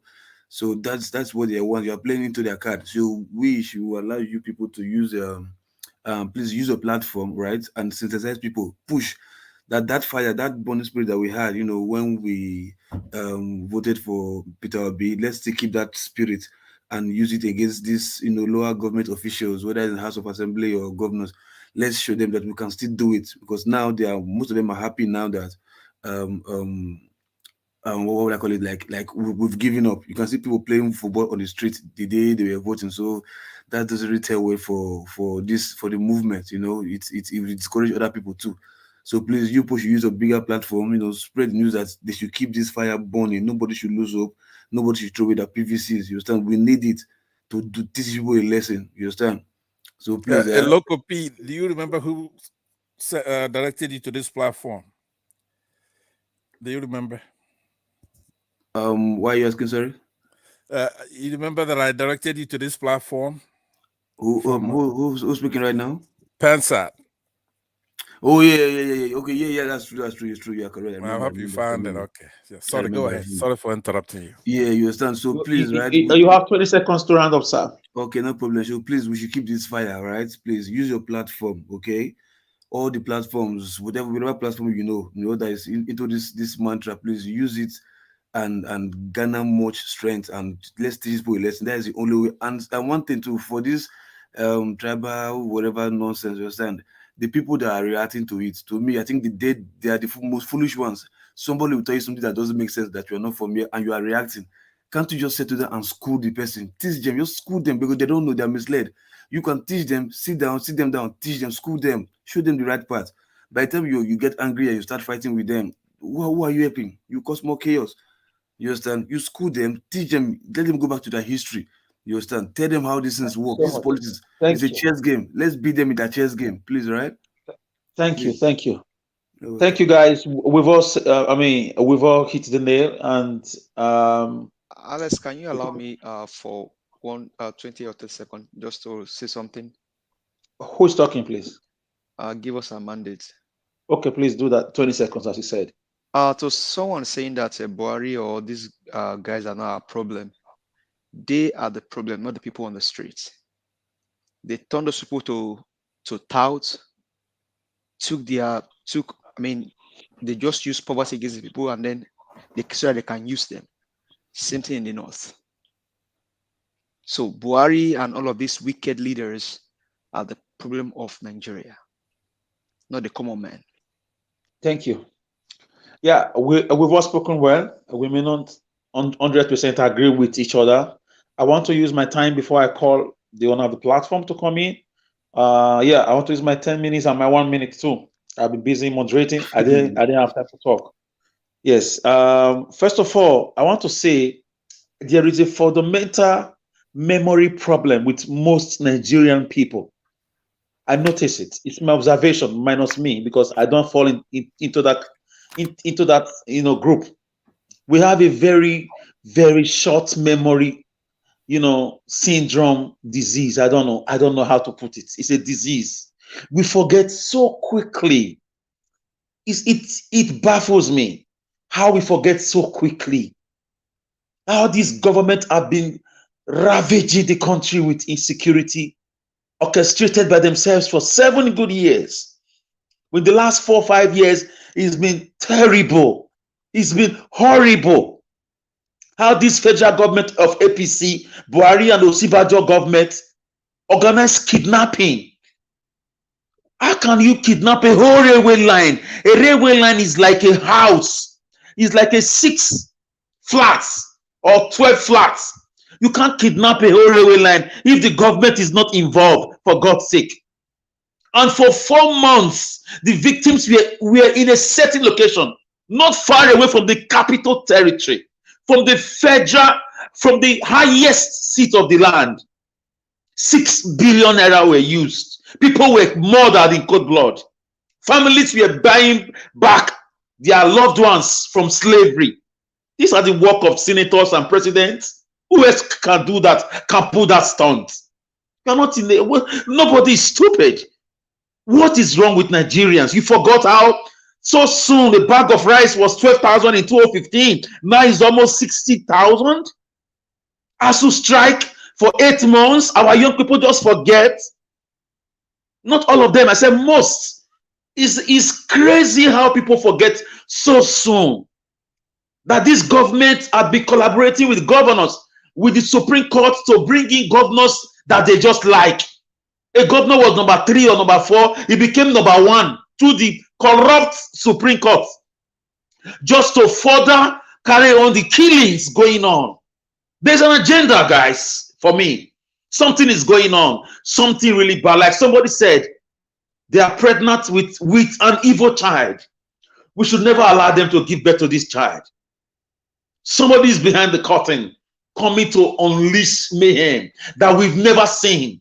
He's coming to tell us, like Rehoboam said, my father ruled you with whips. I'm going to rule you with scorpion. How did APC win this election? How? Who will open his eyes and vote for APC? This is why America is hungry. Even if I don't believe America can save us, but their body language can help our cause. We have a big problem with ourselves. And some of us still campaign for this same party. We still campaign, we forget so soon. Oh my God. I don't know. We forget the bad roads. We forget how monkeys and snakes were swallowing money in different parastatals. We forget how Buhari parked our private jets in London, our presidential jets in London for 8 months. Oh, goodness. I don't know. It's a big problem. Ojukwu said, fighting for Nigeria is a very big problem. He said, I'm not sure anybody can lead that war again. I'm a student of history. I read a lot. I'm not perfect. But guys, Nigerians have big problem. When you try to help them, they'll start fighting you. Before you know it, they turn their eyes on the opposite side. Just 1 minute, we are already turning our back on Peter Obi. Tell him to make alliance. Tell him to forget. Leave it for God. Really? Broad daylight, a drug baron, Escobar is your president. It's a disgrace for US and European Union to call a drug baron. If you know how the world frowns at drug barons. Noriega of Panama was picked up from his bathroom on drug charges. President of Panama. He was picked up on drug charges. You can argue with your computer. I'm too sensitive politically and historically to be brainwashed. Not me. I'm like a censor. If you talk to me, I've got a clip to show you. Any part of me you touch. Because I read, I update myself. How do we forget the devils who are in power? How they've marginalized the eastern part of the country. Look at the public show of disgrace in Lagos. We are still discussing tribalism when nations are built. Do you think French is the only language they were speaking in France at the time? They have more than 50 languages. Go and check. They adopted French as their lingua franca so they can develop. So are other countries in Europe. We are still discussing ethnicity when an Indian man is the prime minister of UK. When a Pakistani is the mayor of London. And we go there. We even live there. Please, Nigeria, we the citizens have our own problems. The leaders are wicked. They are devilish. They've made up their minds to make sure their children get the best education, but to make sure most Nigerians become thugs to them. We made up our minds also to serve them as puppets. His stomach until we wake up, sir. Yes, they gotta eat though. They have to eat. You know. Yes. I don't blame what can I say, my brother? I'm not encouraging that kind of behavior, but there's a cause and effect. Yes, you are right. You are right. I cannot condemn you. Everything is welcome now. Anything that can bring a solution for me. I'm not telling you. I'm not telling you I know it all. I still have like 4 minutes to talk. I'm not telling you I know it all, but I'm just telling you the way I feel. I may be wrong. I may be right, but it's left to your conscience. That's all I'm saying. I noticed we got memory problem here. You can just finish killing a Nigerian person's brother today. In a 1 week time, call him and offer him $1 million. He has forgotten. He has betrayed his brother's blood. Not all of them. That's what Sonwoku did. That's what he did. He paid those people. Yes, that's what I'm saying. That's what I observed. You cannot close my mouth because you are greedy. He will succeed because you are greedy. That's how he succeed. If he gives you and you refuse, will he succeed? No. They gotta eat. Like, you guys know there's poverty in our country. No, wait. This you gotta eat. Listen, my brother. Gotta eat. Listen, there are times you don't feel like eating food anymore, even when you are very hungry. It's greed. Don't tell me that it's food. It's not poverty. It's not about food. There's a difference between I'm not encouraging that. I'm not encouraging the behavior, but people. They created what they're using to exploit us. We're saying the same thing, sir. We're saying the same thing. Okay, you are right. What they're using to exploit all of us, because those guys that they employed, how much they give them? 3,000, 4,000 to go do all that rubbish.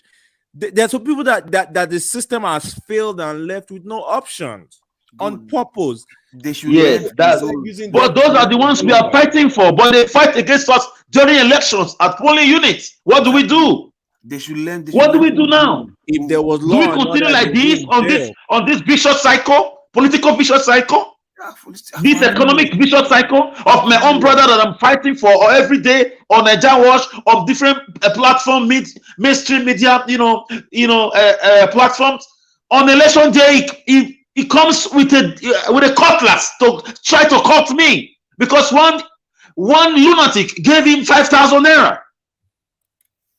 That is we have to school them and let them understand how long. That is why. Listen, I'm not a violent person. That is why you see during a revolution or some, what will I call, some democratic military takeovers that lead to development, many people are being slaughtered. I mean, it's not right to use such words. Many people are being wiped out. I mean, during the listen, the countries that all of us are running to, I don't know where you guys are, but I'm I'm in Benin. I'm in Benin City here. Oh, that's good, sir. I'm in the US, but people, the reason why we're running and flocking to these countries, somebody paid for the freedom they're enjoying. Yes, my brother, you are right. The problem with us, because nobody has fought for our freedom. My brother, what generation fought for our freedom? Can you tell me? They oppressed our grandfathers, they oppressed our fathers, and they oppressed. I can tell you, a generation fought, but it was not enough. Can I tell you? Yeah, maybe I shouldn't say that. Let me rephrase that. Yeah. Let me rephrase that. It was not successful. The main point is, no, Alex, please tell us the generation of fought. Yeah, I even like to, no, I know in 1929, our women rose up. The About Women riots that led to many lives were lost. It was a riot that became a bloody bloodbath against the colonial powers over double taxation, meaning you cannot tax my husband and tax me. And the British colonial police were beating these women up, and they rose up. They fought them. Some of the British colonial police lost their lives, and the women lost their lives. But that law was abolished. About Women riot, the famous about Women riot. But our men could not build on that. They couldn't build on that. They still carried on the British legacy police system. Is what we still have today, oppressing. The symbol you have on your police uniform, that circle, that there is a big, what's it called? A big elephant inside. Yeah, that animal is being circled. It's a sign of oppression. Go to British Museum and read about these things. You'll be shocked. So that's something else. I believe we got our independence on the platter of gold because with pen and paper, because British did not see that we had oil. They found oil in 1956. That in the Olobiri, they thought it was just a small quantity. They didn't know. If not, what happened in South Africa would have been a rehearsal compared to what British would have done in Nigeria. They didn't know. It was too late. They already signed all the papers as of 1960. But by the time they found out the quantity, a president in Nigeria once said, we have money, we don't know how to spend it. Was it Gowon or Shagari? Please, somebody correct me. So Nigerian leadership has always been the problem. We have a set of dumb, I'm sorry to say, dumb people. They've been so dumb. During the Civil War, Ojukwu was the only graduate in the military. The British also have to call Gowon, who was a 29-year-old or 31-year-old permanent cease holder, to go and meet Awolowo in prison to ask for his help to defeat the Biafrans. The Biafrans were leading the war. They were leading at the time. That's why they had to go to Aburi in Ghana to go and agree on the confederation, which Ojukwu gladly received. Gowon did not know the meaning of confederation. The man did not know. British told him, you are a fool. You've given them what they want. Confederation is a stronger region and a weak center, which everybody agreed. Ojukwu Research was doing a recording. They didn't know because they didn't allow anybody to take anything to the conference. Go and watch the video. So, why am I saying this? We've always had dumb skull leaders. That's how they continue the war instead of stopping the war or against the Aburi Conference Agreement to have a confederation. That's what is going to help us. That's what we call regional governments today, regions, with a loose center to just perform ceremonial duties of receiving visitors and other things, decorating streets and so on and so forth. So right now, we've never, Obasanjo, when he became a president in 1977, the late Queen said a mechanic. He was a mechanic in the military, having equivalent to OND. A mechanic has become Nigeria's president. She was laughing and drinking tea in Buckingham Palace, mocking Nigerian military head of state. A mechanic. Has there ever been a time we had good set of leaders? They never allowed them to get there. Even when they are there, they become corrupted.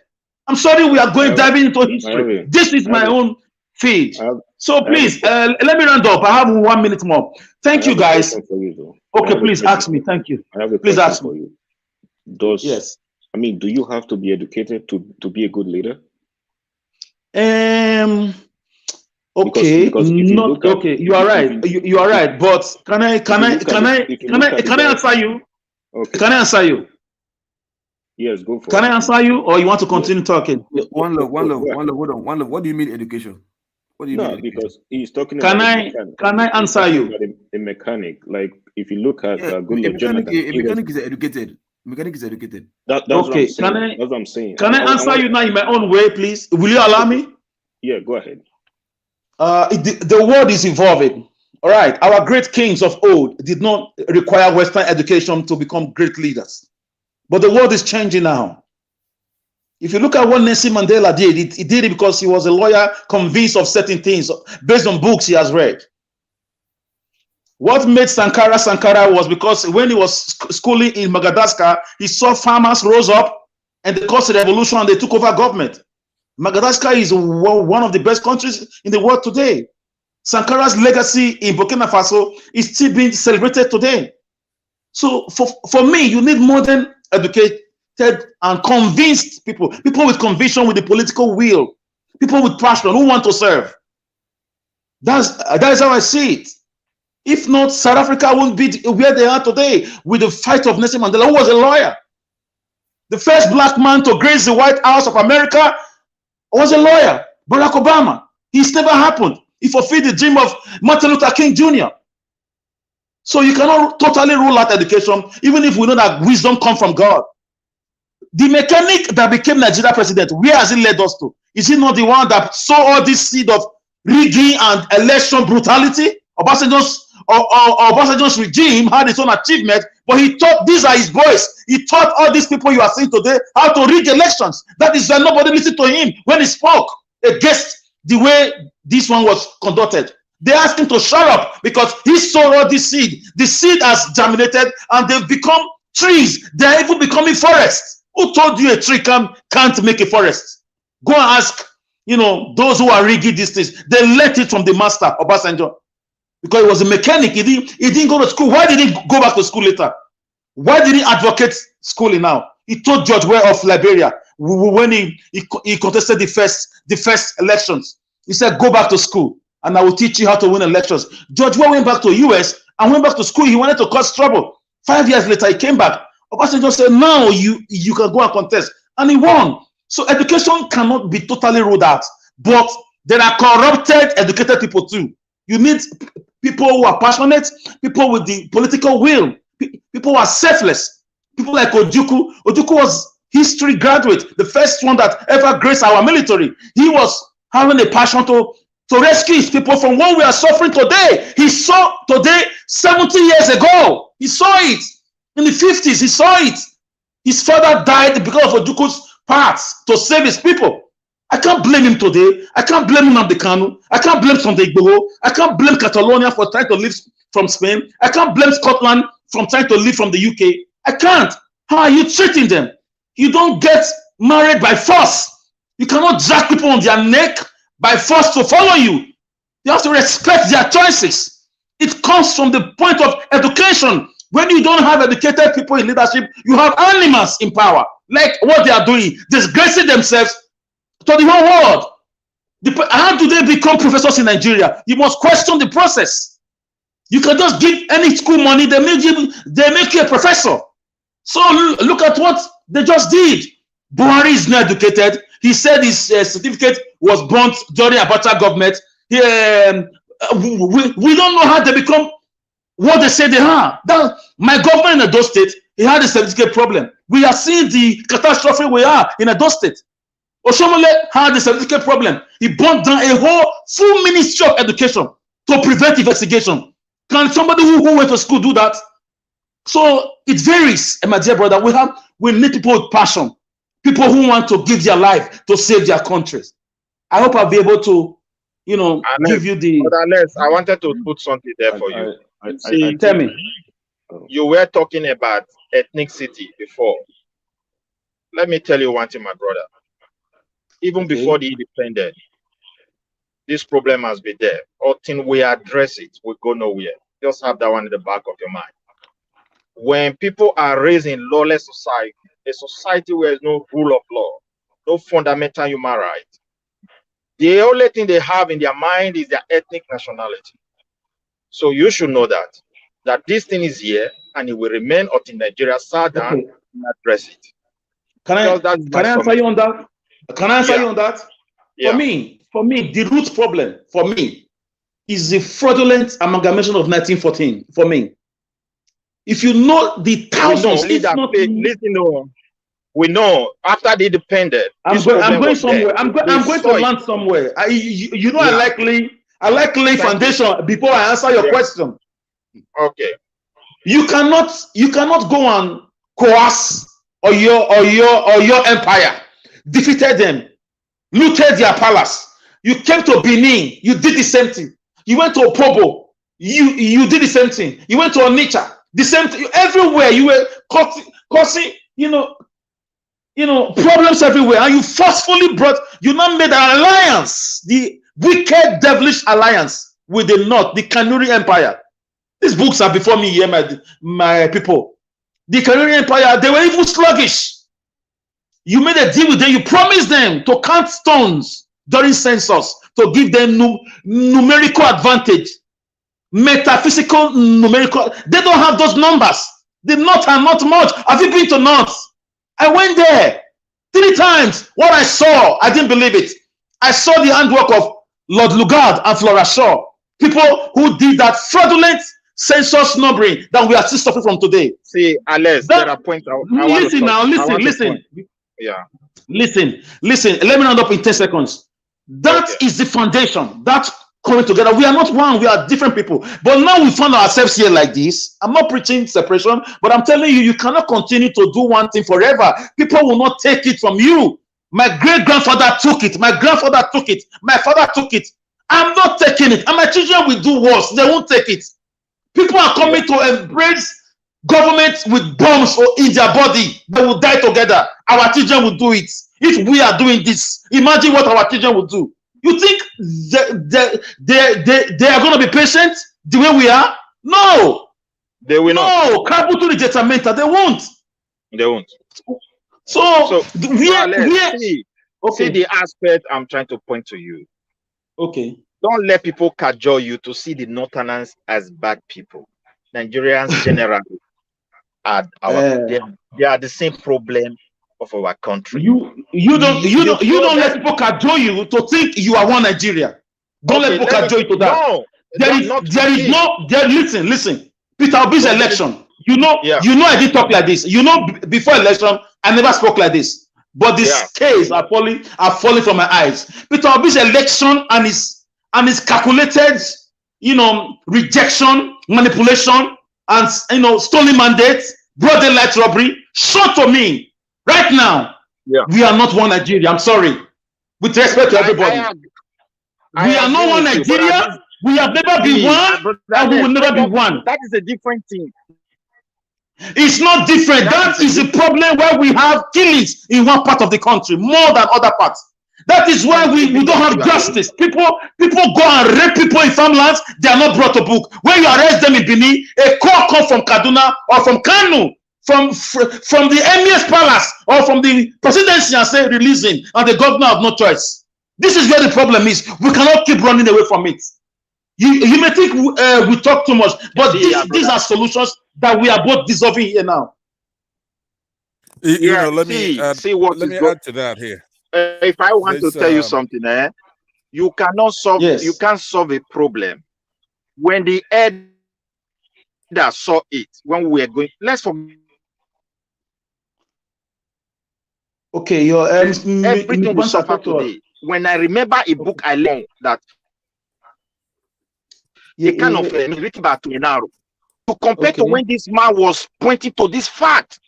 Now, don't see every part of our leaders, the past leaders, like whether it's from North, whether it's from know when they were speaking truth to this fact. I read a book, Amadou Bello. He said, we have differences. Let's sit down to know those differences. He was trying to save the future. You are telling us we put together, they are bad. We are not one. We are not one. my dear. Look, those people are far away from you. The greatest enemy to you now are your leaders. Now, have you not been People from your have you not been in state. this country for the past 4 or 5 years? They are fat and figures before us. Yeah, Am I just talking? Nigeria is no longer my own problem. It is my leaders that are close to me that are my problem. Okay. I don't want to what about you come out to your state, you vote somebody as a governor, and a man in Kanu or in Abuja bring some number 3 and make him number 1 governor so he can control you and kill you, like it's happening in some states in the east. What about that one? You know, Alex, the more important question is that we have a country where you have Mr. Alex, please, that word, don't use by instead of using that word. Okay, but it's only once I did that mistake and I corrected it. Sorry about that. All right, so we have a country where you have herdsmen go around the country and other terrorists go and killing a lot of our people. If you say, let's say from 2015, there's not a single prosecution that we know about. Thank you, Mr. Foster. Thank you. Not one. There is no other country in the world. My dear, I don't need anybody to tell me. All these things are being known to Nigerians. The problem now is you ask yourself, what is your own brother, your own leader? What are they doing before you start going far away from those? I have already asked my leader. I have already asked my leader. No, they're not. I've already asked my leader. Okay. In my local government. We should talk to our leaders that look, they are the one holding us those things. My brother, this is a presidential election period. We are addressing the stolen mandate. Yeah. We are addressing it. That's what we should talk about. The killing of Igbos in Lagos, the stolen mandate of the Lagosians too. We are addressing it. When it's time to face our governors, we face them. Unless you just use it again. Okay, sorry. So, okay, the kind of our people. Sorry. Midwest, but what I'm trying to say sorry about that. Our leaders, just like the leaders all over the country, in the north, in the south, east, they're corrupt and they do that. That is true. And that needs to be addressed. Thank you. It's a different thing, though, when you're talking about people going and killing a lot of our people, or people going to a secondary school and pack up 300 girls, and there's no prosecution. You understand? Hold on. And the president says, look, we have 400 names of the sponsors of terrorism. Then bring them out. Why not at least? There is no southern leader that's involved in killing that many people or doing things like that. They do have their faults and they could commit murder here and there. But to go on a wholesale exterminating a group of people, that is, I mean, we are human beings. How could you go killing that many people? Terrorists, kidnapping people. You remember the train station thing that happened with the Edo people there, for one. So it's not like there's a part that's spared, right? That's a lot of people. The train station was hijacked. There's no prosecution. There's not even a pursuit of the terrorists, right? So there's no moral equivalency, which is why I'm interjecting. Actually, that's what I'm looking for. So I want you to address that, Midwest. You keep trying to make it that there is a moral equivalency between our leaders and these people who are out to decimate us. Peter Obi's election opened everybody's eyes now that there is an agenda. That's for me. I'm wrong, I'm right, it's okay. Argue with your system. Peter Obi's election, these symbols, if INEC chairman was a Benin man or an Igbo man or something, and Peter Obi was from the north, the country will be on fire. And he got such amount of votes. And they even boastfully told him to go to court. When a thief is telling you to go to court, his brother, he's the chief judge. What are you talking about?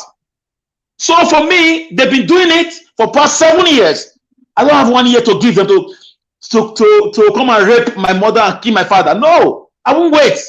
I won't do that. I cannot be cajoled.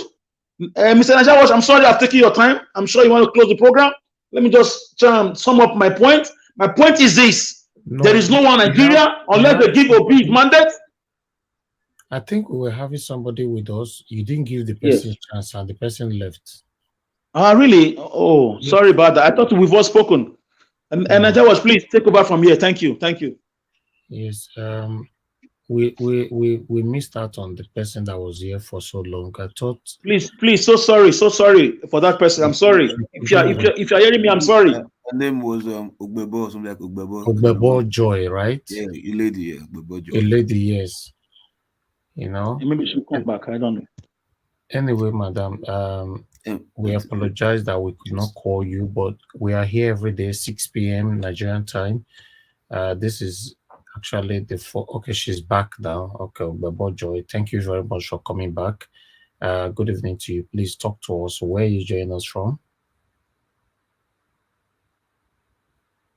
Hello, madam, can you hear me?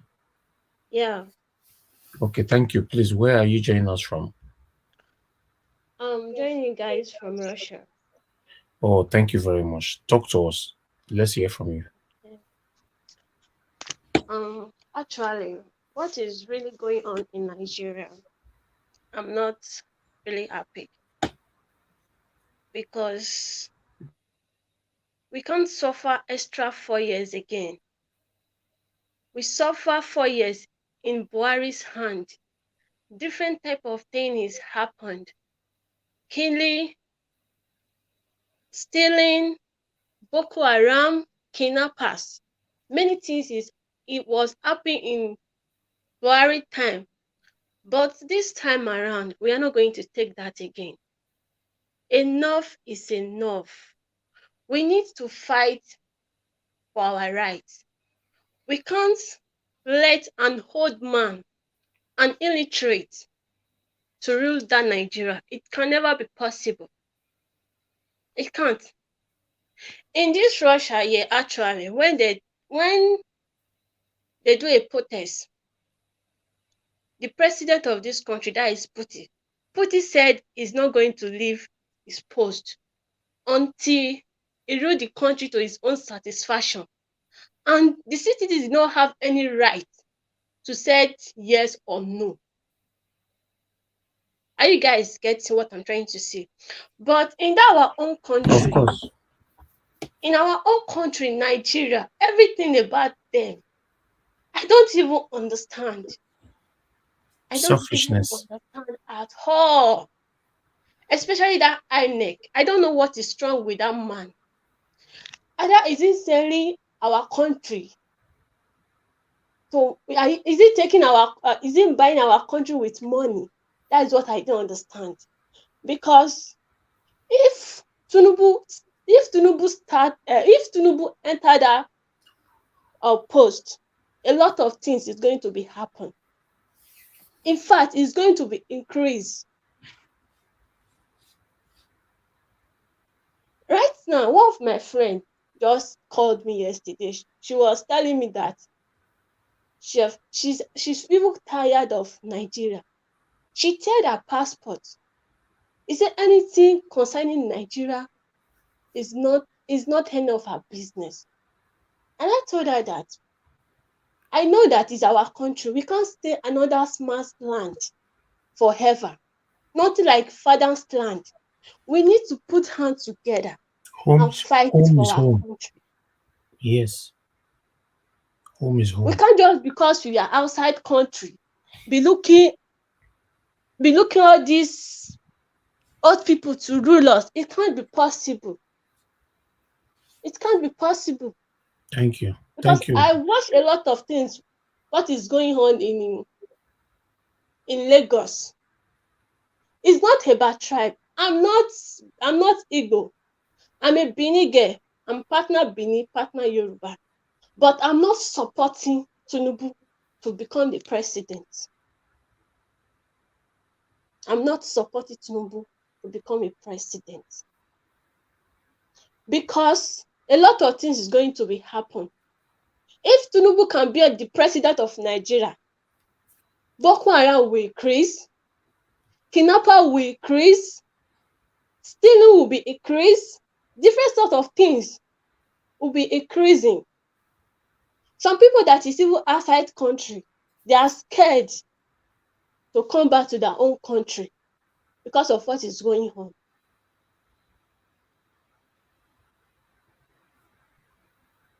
Because this is our leaders. I don't know what is really what is really wrong with them. I can't just understand. because somebody needs to tell us what is going on between these our leaders. Now their children in a good city, in a good country, doing well, doing good. But we that we are in that country, we are they are treating us like a slave. Thank you. They are treating us like a slave. Thank you, my brother, my sister Ogbebo Joy. I can see the pains in your voice. They are treating us like a slave in Russia. Yeah. You will not see anybody that will abuse you outside. No. You can't. You can go anywhere you want to go in peace. Come back in peace. You will not see anybody that will stop you, help you with gun, give me your money or your life. No. You will not see person that will kidnap you, be asking you of money. No.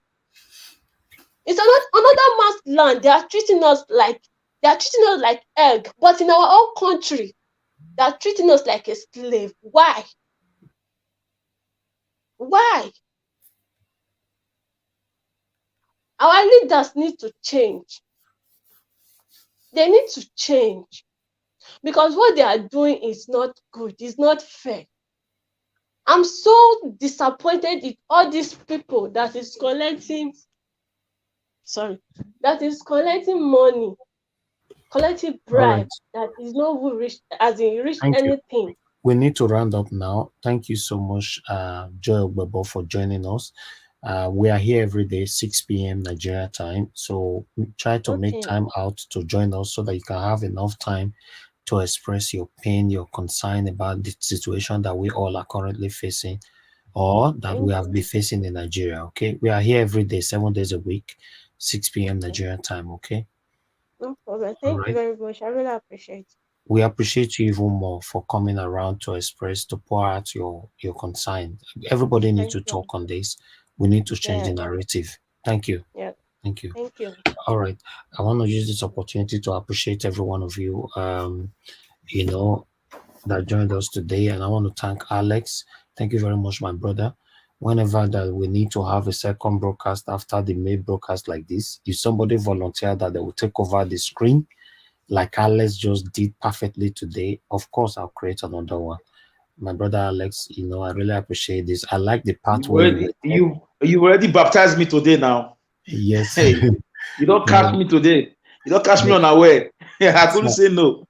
No, Alex, I like the part where you tell to Nigeria, I'm in charge. Of course, Nigeria say, who give this guy? A politics ETA, politics. We know when to say we are in charge. Of course, to Nigeria, my friend. To Nigeria say you are not in charge. You cannot remove me. He said you are not in charge. Who give her power? Alex keeps saying, I give you 1 minute. I'm in charge. I can't say I will remove you. Now that one turn the head. He said, no, you can't try it. So I appreciate this. Once in a while, I don't mind whenever there's a conversation like this and we need to end our normal broadcast, I can create it. But if there's somebody, although I'm here, but if I see somebody that is going to assist on that like Alex did, why not? I'll create it. We continue the conversation from there. I appreciate every one of you. Thank you. And I can see the comment section is booming as well. This part is late. Mr. Pansat also came to the screen as well. Thank you, everybody on the panel. Mr. Alex, Engineer Ken, Mr. Pansat, Victoria, they came back again. Give us a mandate, Mr. T, my brother. One love, I see you. Local P, Midwest people, thank you, sir, for coming in. And Ogbebo Joy, I really appreciate you, Ogbebo Joy. We are looking forward to having you again tomorrow. If you come on time so that you can have enough time to express your plight. I appreciate you all. And those on the comment section, I appreciate GRO KM. Thanks for joining us. Mother Rita, thank you very much. Mother of all, Mommy Diaspora. Thank you. Lady Eugenia is still with us as well. Thank you, Theophilus. Thank you, Stephen. And Libby, thank you very much. God bless you all. I appreciate your blessing. Chukuka, thank you. God bless you. Thank you very much. And there are more people right there, though. Blessing, Mike Olawale, I see you right there. God bless you all. Osifo Ehis, I can see you as well. Jacinta, you were indicating earlier on for us to post a link. The link was posted, but I'm not sure if you managed to join. But if not, don't worry. 6 p.m. tomorrow, try to join us. More, in fact, there are more revelation right now. We have a hot topic tomorrow. I don't even know if I can wait in 6 p.m. self, because since we'll be talking now, information reached me here. So we're certainly going to continue to, to be on this lane. We are not going to give up. Certainly, we are not going to give up. I appreciate you all. Thank you, my people. Now God bless you now. All right, and I also want to appreciate the person that super chatted us, Jade Singleton. Thank you very much. I appreciate your message. You said I have to leave, but thank you for the space. African American like me care about you, and we want peace and Pan-Africanism. That is very, very strong word. Thank you. I appreciate this, and we're looking forward to having you here again. Maybe you can contribute with us as well. Tell us how you feel in what is currently going on in Nigeria. You might not be from Nigeria. The way you with your write-up, it doesn't look like you're from Nigeria, but you just care about us. That's very nice. Thank you very much.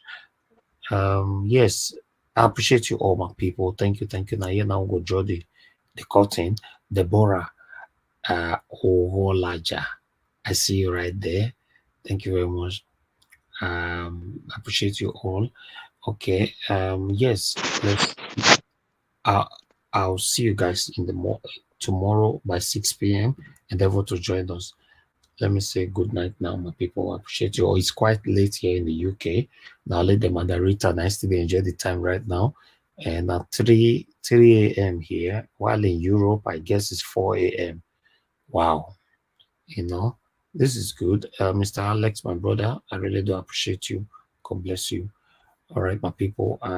Let me say good night and see you guys tomorrow. Bye for now. You are the pillar that holds my life. You are the pillar that holds my life.